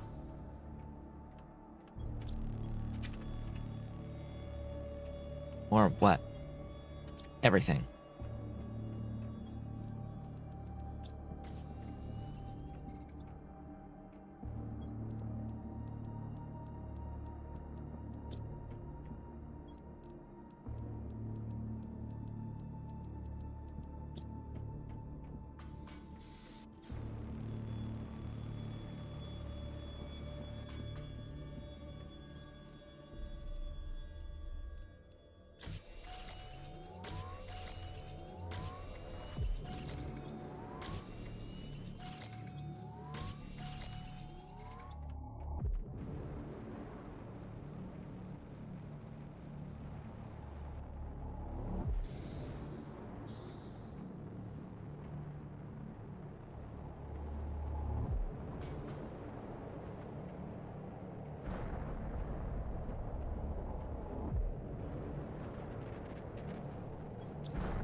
I didn't even think about that. I had one.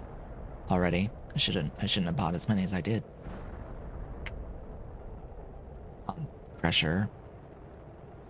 I guess the issue with the pressure fuses is it is a bit difficult to actually fit 8 of those tier 5s around a single doohickey.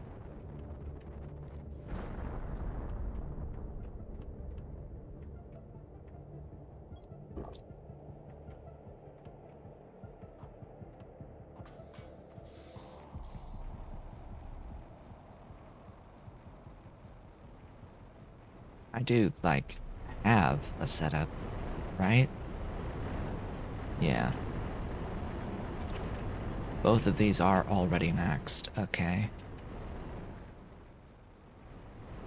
Don't even know if they're touching 8. Don't even really think I care if they're touching 8. I need to make a couple, more than a couple extras. Explosive powder and uranium.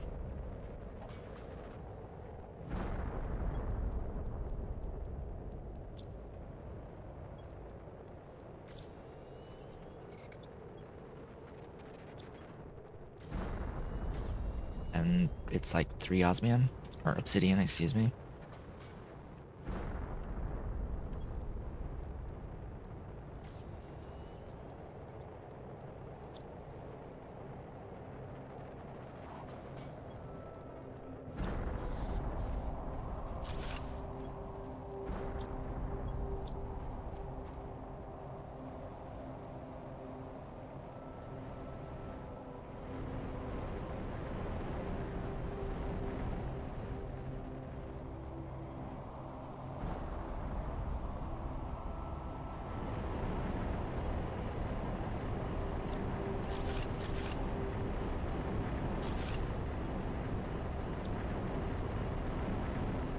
I wish that these would actually tell you on the tooltip how many they are affecting. Like, it tells you how many they can affect, but it doesn't actually tell you how many they are currently affecting. It just highlights everything in green, which is literally impossible to see when you have huge-ass tier 5 buildings.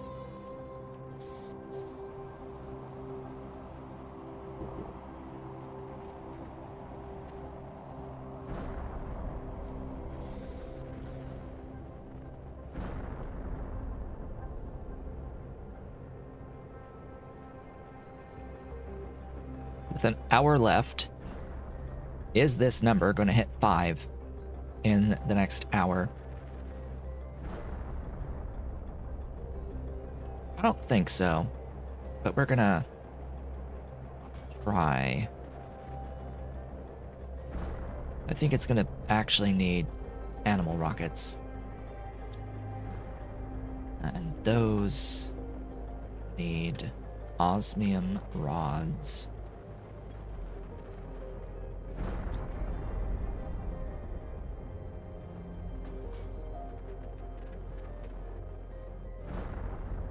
And a ton of genetic traits. That's actually going to be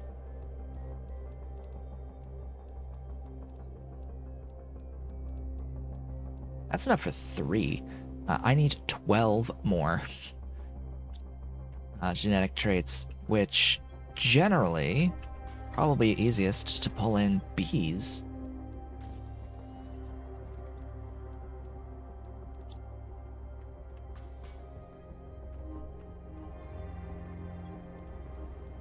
The bees! Or, you know, pet the animals. Might be worth getting 3 sets of animals, just to have 15 at a time. Don't hit me, please.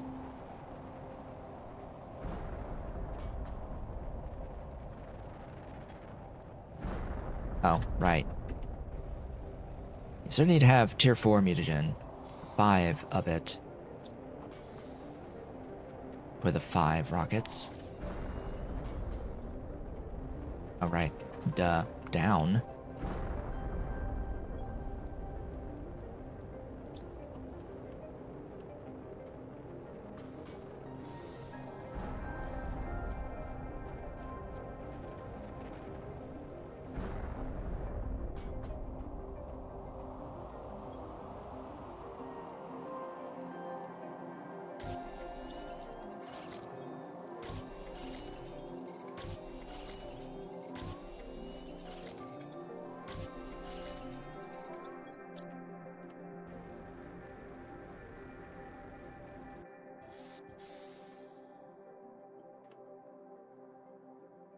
Yeah, that's going up a little faster. Just a smidge.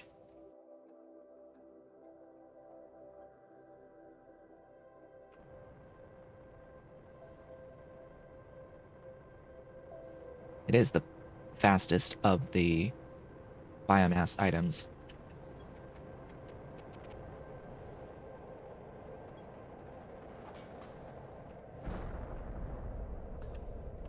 What else can I use here?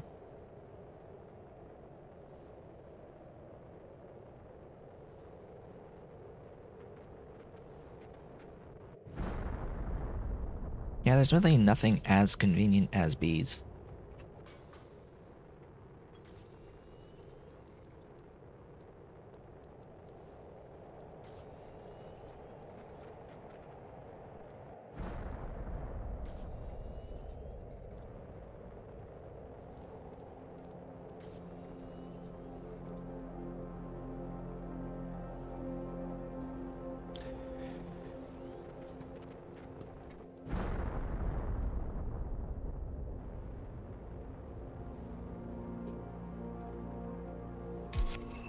Problem is 6 times 5 is 30. And I am missing 2.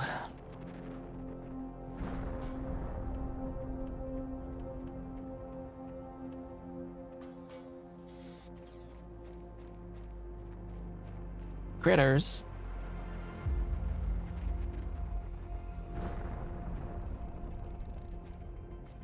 Thank you for your traits. Oh, we got a skin pattern color.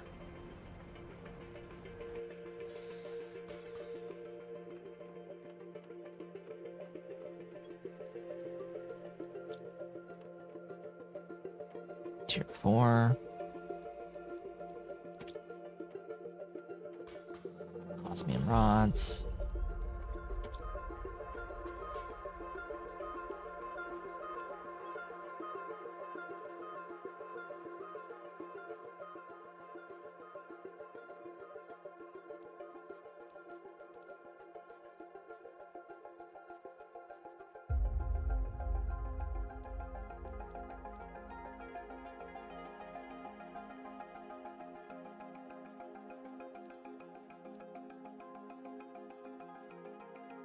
All right.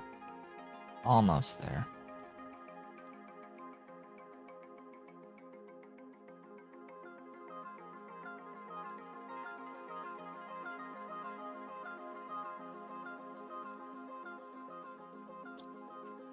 Five more. So let's look at the animal number before. 876. It'll go up a place value, I would hope.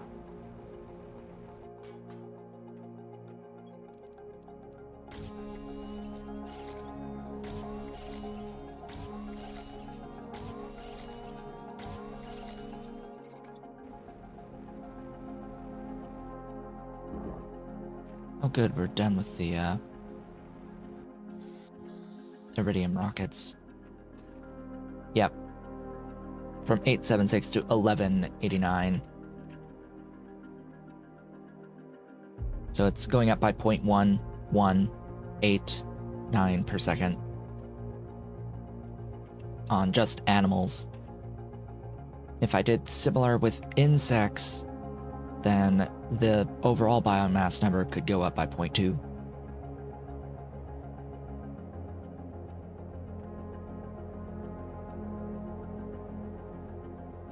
However, what is the current state of fertilizer? The answer is nothing.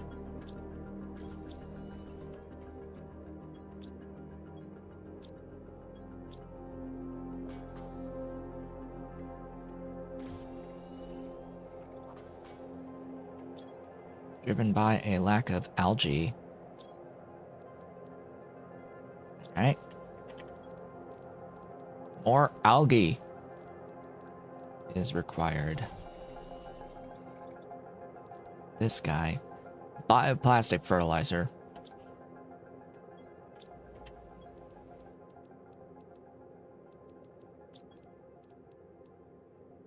Water magnesium superalloy.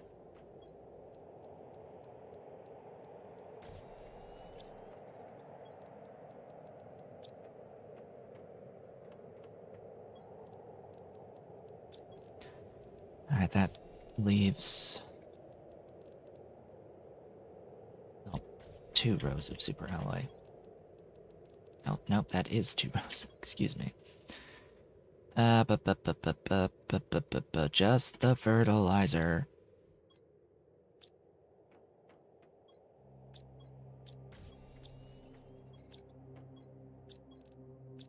What can I decompose?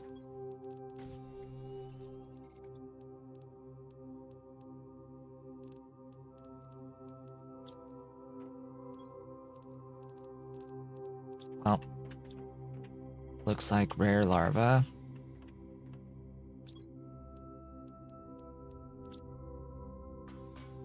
Have to be how it is.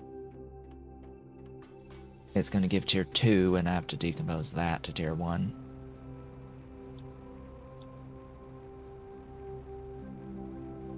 And this to grow more algae, and you have to wait for the algae to grow. Where in the hell am I going? This building with my little recycler.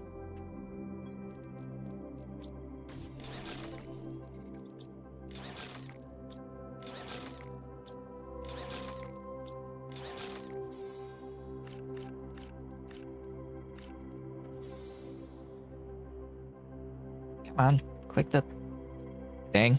Thingy. Hello?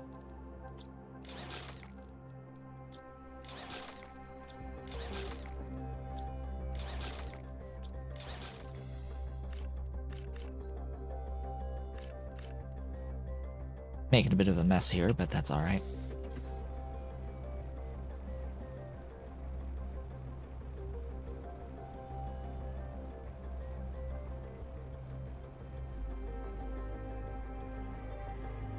Now that sort of explains things. I don't have that many tier 2 collectors.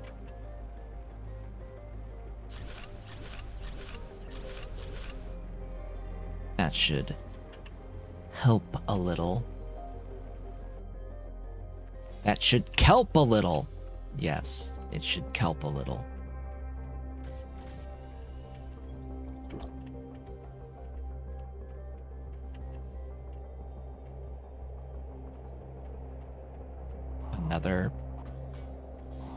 Another.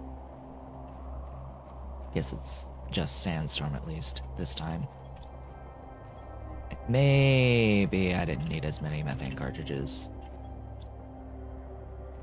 Whoops. Alright, let me grab the stuff from you. Give me that.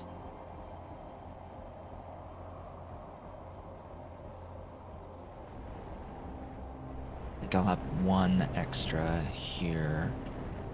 Alright, where's the things? Hello. Hello. The 1 left over. Wish I knew if it was touching 8.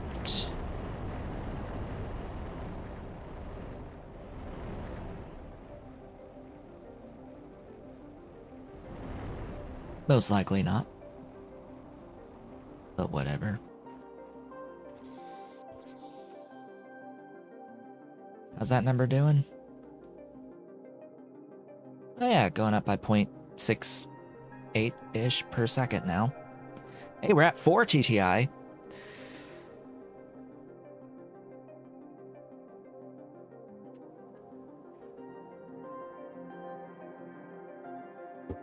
Don't have many more points to spend. And the way that the thing will work is if I wanted to trade, I would have to ship this production multiplier views to get 5,000. It would have to come back, and then I could buy more of the other kind, but it's not really worth 20 minutes for that. So, yeah, now it really is just a matter of making the best use I can of what I have. Which I think means making one more.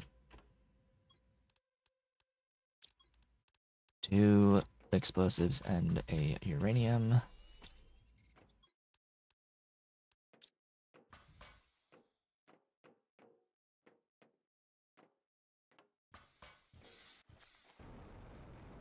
Like, yes, absolutely make use of the fuses you have. Like, that's obvious. Make use of what you have, but you're going to need more than just that production, unless you want to wait forever. So, yeah, it's fine having buildings not touched by the multipliers, because it's not realistic to spend so much time trying to get more fuses to set up a base consistently, getting enough trade points to consistently get fuses. Like, sure, if you want to go for it, if you need to go for it anyway for a specific ending, then fine. Otherwise, just keep on building. Keep on building. Really?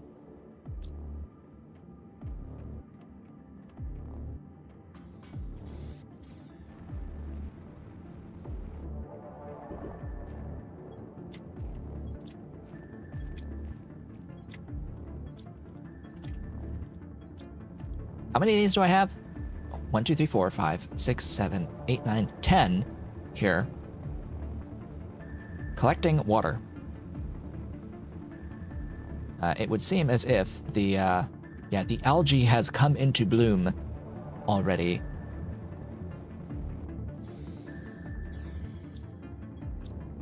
And it is using all of the water immediately.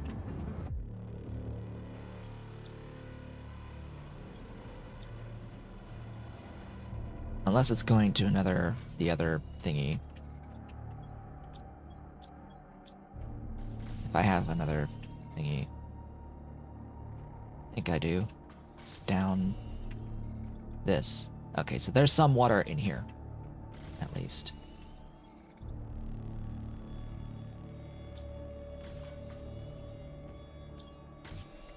All right. That is looking better.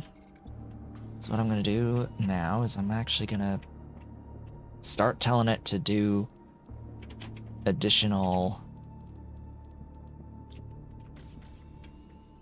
or start doing the tier 2 food, animal food.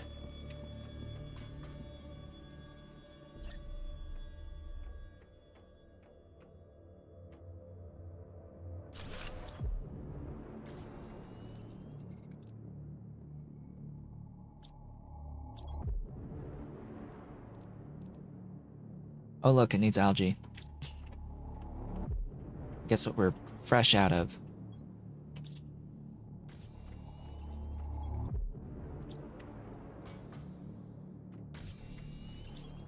There it is. There it goes, there it goes, there it goes. Alright. Over yonder, over yonder. The thing. and tier 2 food.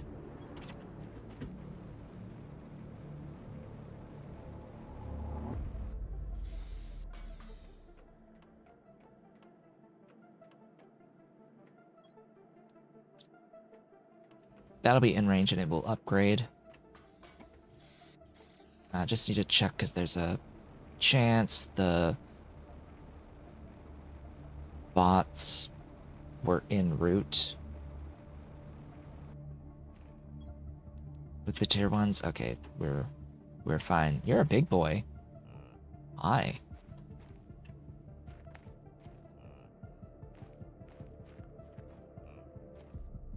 Where's the... Yeah.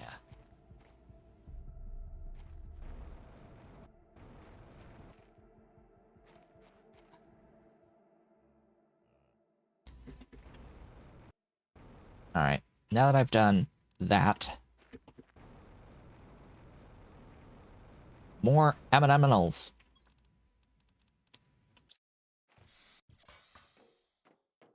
More aminals.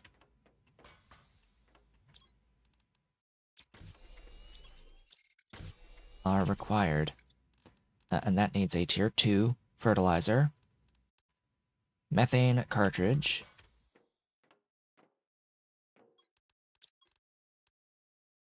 silk circuit, lirma, and water.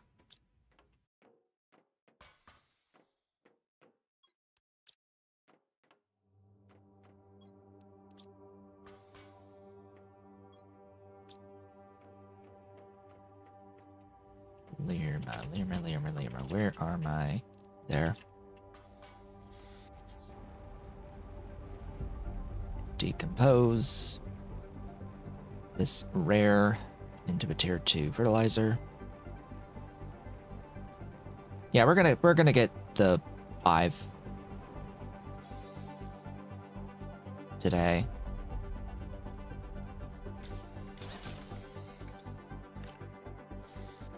I really am sure of it at this point. I'm thinking we are absolutely gonna hit 5. If we win, that'll be a different story about whether or not we actively have the resources at that point, or what I need to do, because I haven't won the game before. All right, we built the thing. We just need, you know, critters now. Woohoo. And then he needs critters. Okay, 5 of them. We've got a species 3 and a species 1. You know, game, it would be nice to have a species 2. I might deconstruct a thing. And is there a species 4? Maybe. Deconstruct all of that to give me A's. And then...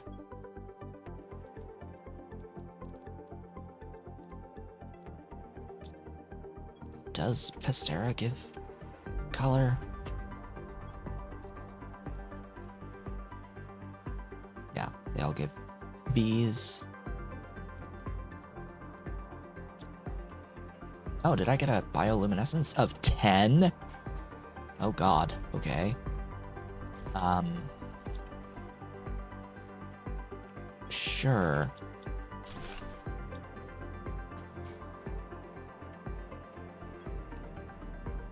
Extract that. That gives me a 2. Species 2.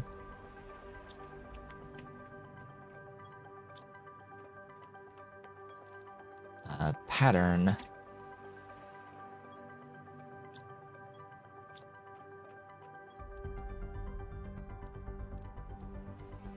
Got a pattern color. That's frogs. I don't really have good froggo stuff around.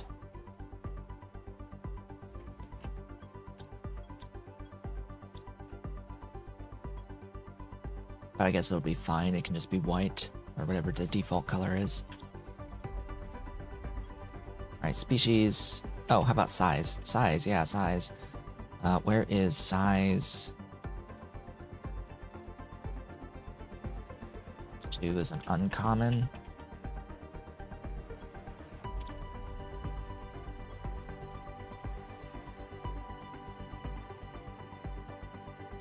Okay. This is primarily to make use of that bioluminescence 10 that I got there. Where is...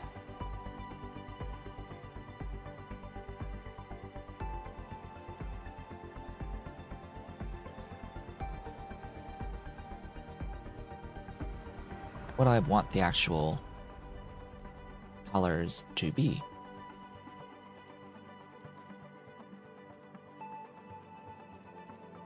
Let's go with the red and yellow. Sure. Oh, and the size. Huh?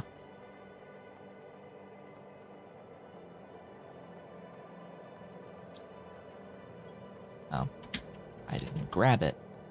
Size. I grab that, and then the rest will just be generic.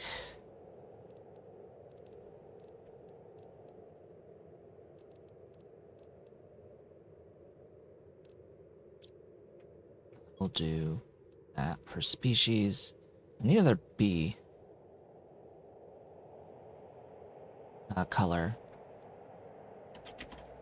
I need another B color. Yeah, unfortunately, the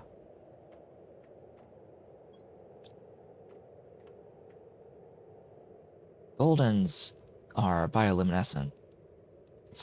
Oh, Volnus is size 3. Hey, I'll take that. Pink? Sure. Or brown, actually, I think it's what it comes out as. Alright, so someone's gonna be huge. Someone shall be huge. And blue and brown.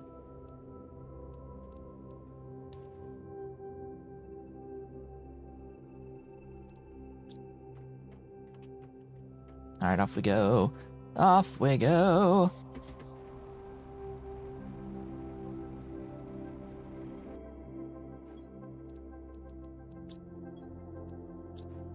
Alrighty. Hello.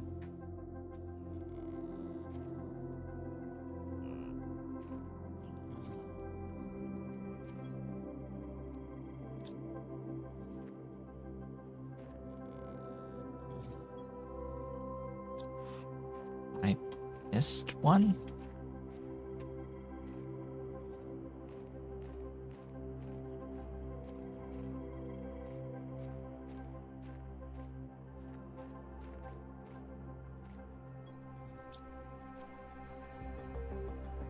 Where's number 5? Hello?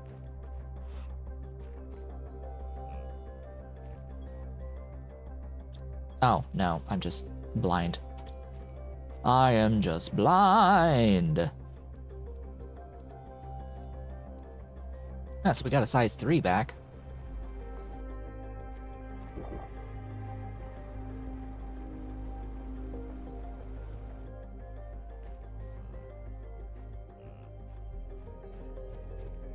Just slightly unfortunate you have to wait for them to all grow up. Where's the other adult who haven't got their pets? Who hasn't got their pets? That one. Alright. Skin pattern, another bioluminescence species, whatever. Doesn't really matter anymore.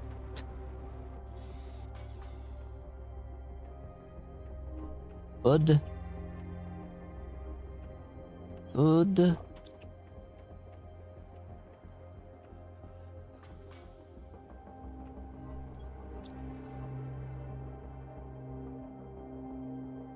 Yeah. That's going up by 0.3 a second. Making the biomass go up by 0.3 a second.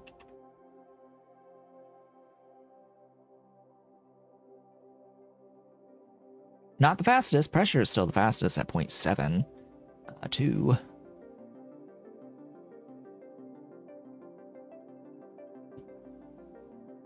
My goodness. Can you believe? Can you believe? Oh, hey. Interesting. All right.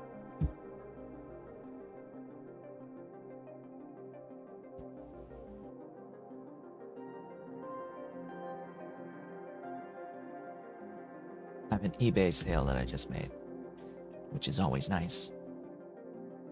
Selling my 3D printed stuffs. Oh, you can see Cat. There's Cat back there. By the way, picked up the baby. He's pointing in the other direction, but you can sort of see his ears sitting there. He's a dark boy on the green screen. Yeah. So how's the game been? How is game? What are our thoughts on game? Because, yeah, we just may be near the end.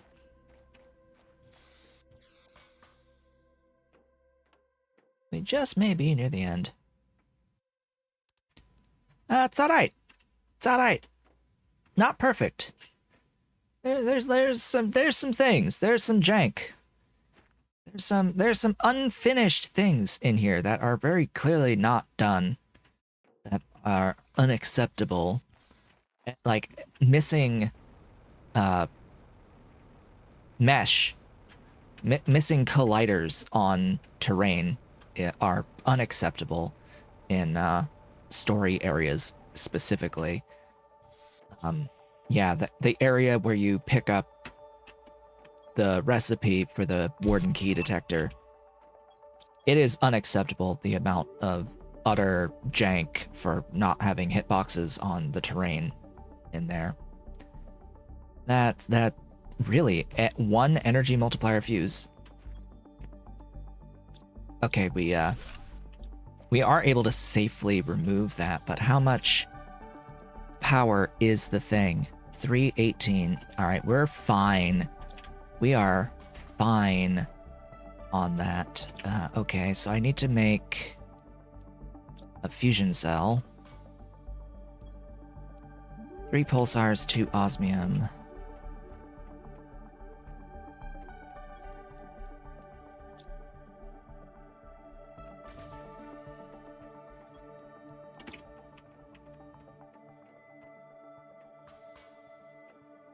Okay, fusion energy cell. We've got rocket engine.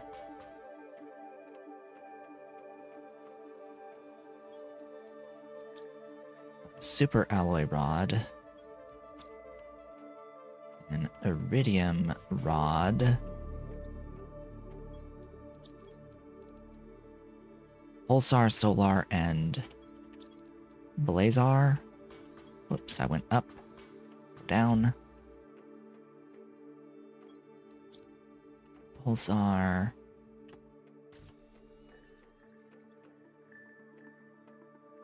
Where are my others? Where did I put there? Blazar, solar. All right.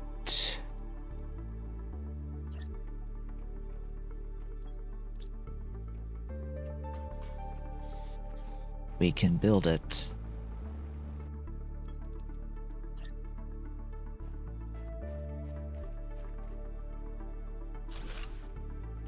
Oops. Unstuck. A new message has been received. So you have this. Large explosive device.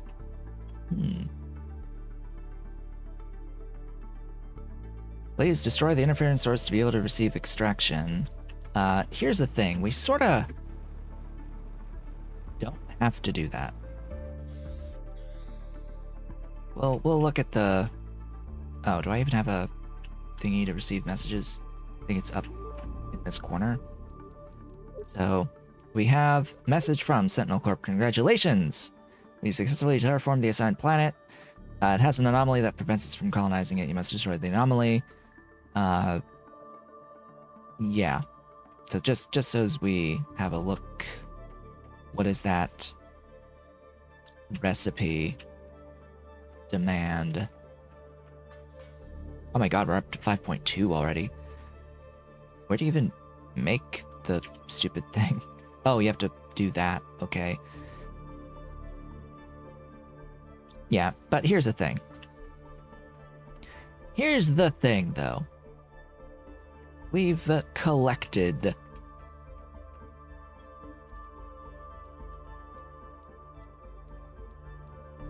10 of these.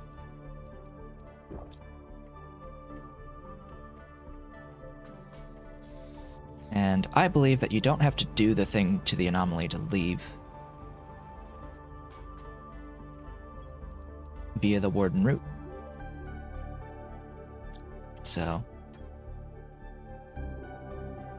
leave the planet. Trust that some wardens are still alive and will accept you. And there it goes. Achievement unlocked.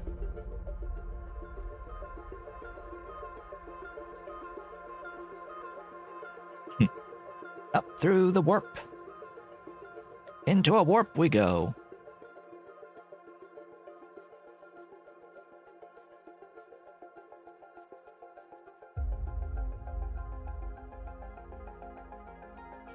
Know that our destiny is that of doom. Doom. Doom. It's our base.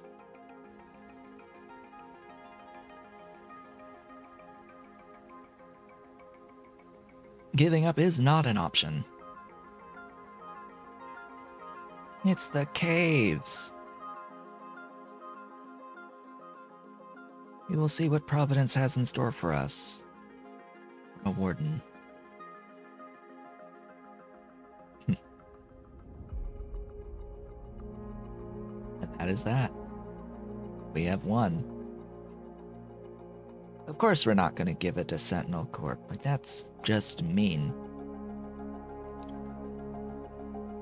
And that's the game. That's the game. So, thoughts?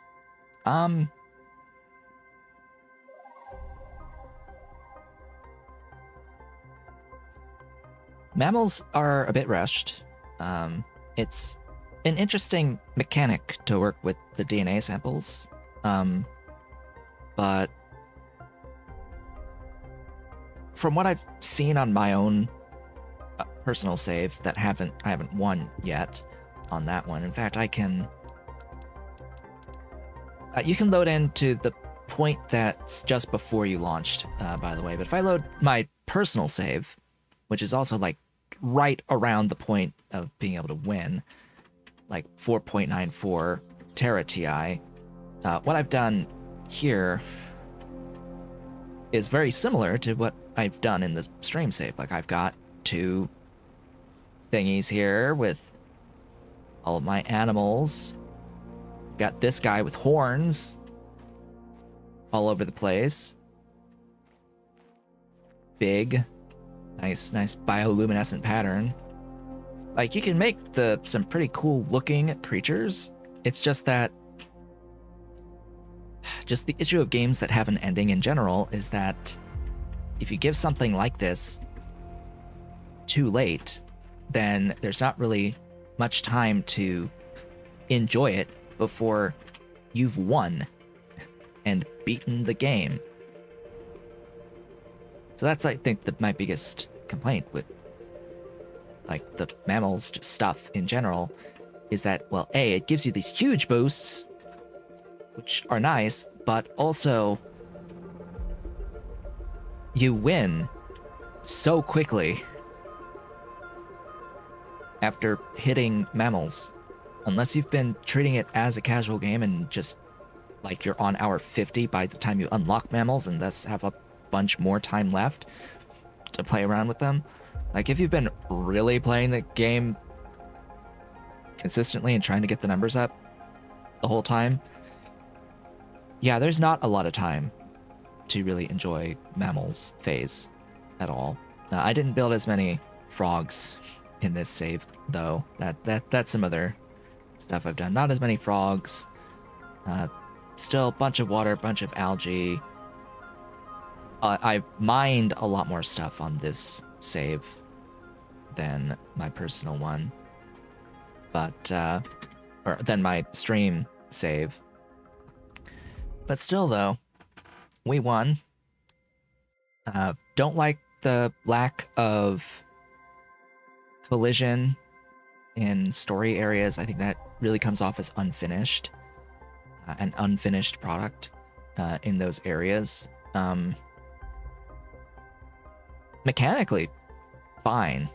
I mean, I don't really like having the stuff from asteroid or meteor collisions get blocked by the debris of the meteor. I don't like that the debris can make the actual content of the meteor become inaccessible unless you wait 10 plus minutes for it to disappear. That's not particularly fun, especially with the pulsar meteors that drop 10 pulsar quartz and you can't really get most of it if the rocks scatter on top of it. So that's a little annoying. The interface for the incubator is one of the worst things I've ever seen. Specifically, the fact that when you push the button, it does not immediately start researching. It takes more than a second, it feels like, before it actually starts the researching on the incubator. And anything that uses that mechanic, it's just bad. It needs to instantaneously start when I click the button, and it is not. So more often than not, I would have to always think about waiting, because otherwise every time I would click away, I would click the button to start, exit the screen, and it didn't actually start because I didn't wait for it to show that it started. And that's just bad design on that particular screen. I don't know why that's like that. It is not acceptable to be like that in general. That needs to be fixed. They need to patch that. But I don't have any problems with any other stuff, really. There are things that I think that should be automated that are currently not. I don't know why the cocoa and wheat don't show up when you get those seeds as being requestable in the regular storage containers. Like, you should be able to demand them. You can't. It makes no sense. At the very least, you can't until you've physically made them. I would hope that would force it, but again, it's like, at that point in the game, why do I have to do that? And it doesn't show the seeds after I got the seeds, so it makes that entire mechanic superfluous. The whole, like, cooking thing just doesn't really exist. It's not fundamentally required, and you can't automate it, so there's no point in it existing.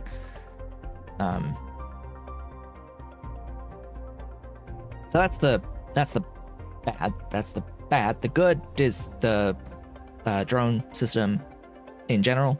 I like how the drone system works. It's not fully featured like a Factorio, but it does its job fine. It's just fine at doing its job. The tier 3 extractors are great. I just feel like I should be able to select the resource at all times, not just at tier 3. But, I think that limiting what it can mine is good enough. Not having it be like random outputs doesn't. I don't really like that so much. But when you can select stuff and mine whatever, like the whole process of automating everything feels good. It works. It's great. I enjoyed that. Yeah. Intense difficulty. Thoughts. We got hit in the head with a meteor at the very beginning of the game, and that's the only death I had in the entire game. On intense difficulty. Partly because I am supremely paranoid of death in general, and always make sure that I have enough resources to not die when I go out.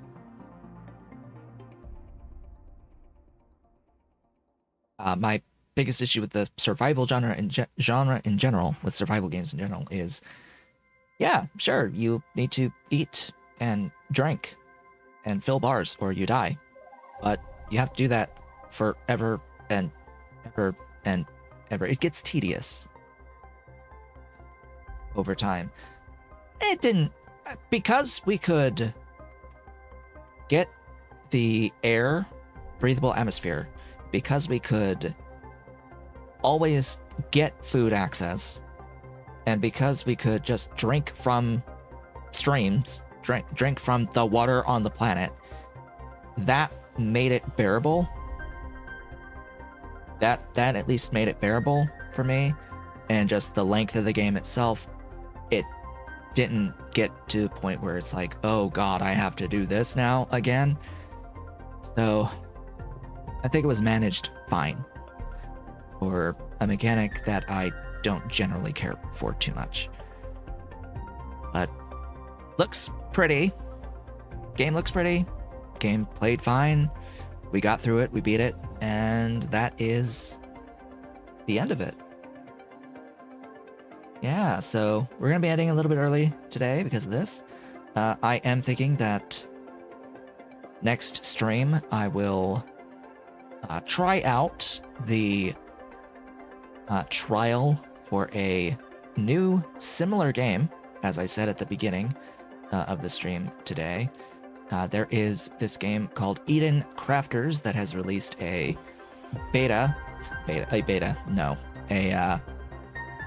demo called Ocean World. And I would like to play that because it is very much a terraforming style game that leans more into factory automation with like conveyor belts and actual like crafting and that sort of side of things.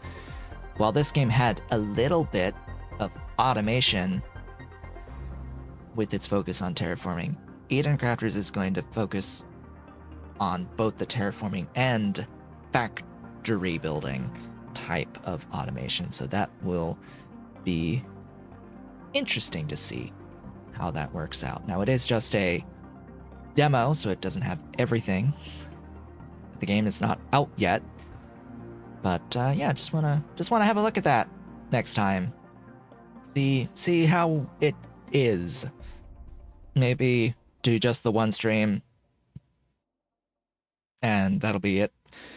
But generally speaking, because this is the end of a series, I do want to say that I would normally take a week off. We're going to do that Eden Crafters Ocean World stream at a normal time on Tuesday, and then I'll probably take my week off once we go through that. But yeah, I have to think about what will be the more longer term game that'll be next after this. But yeah, with that, I'd like to thank you all for watching. This has been Otaku Showboat. If you have enjoyed the stream and the series, be sure to do all the social stuff on the YouTube VOD in particular. I will be back on Tuesday with another game. I hope to see you all then.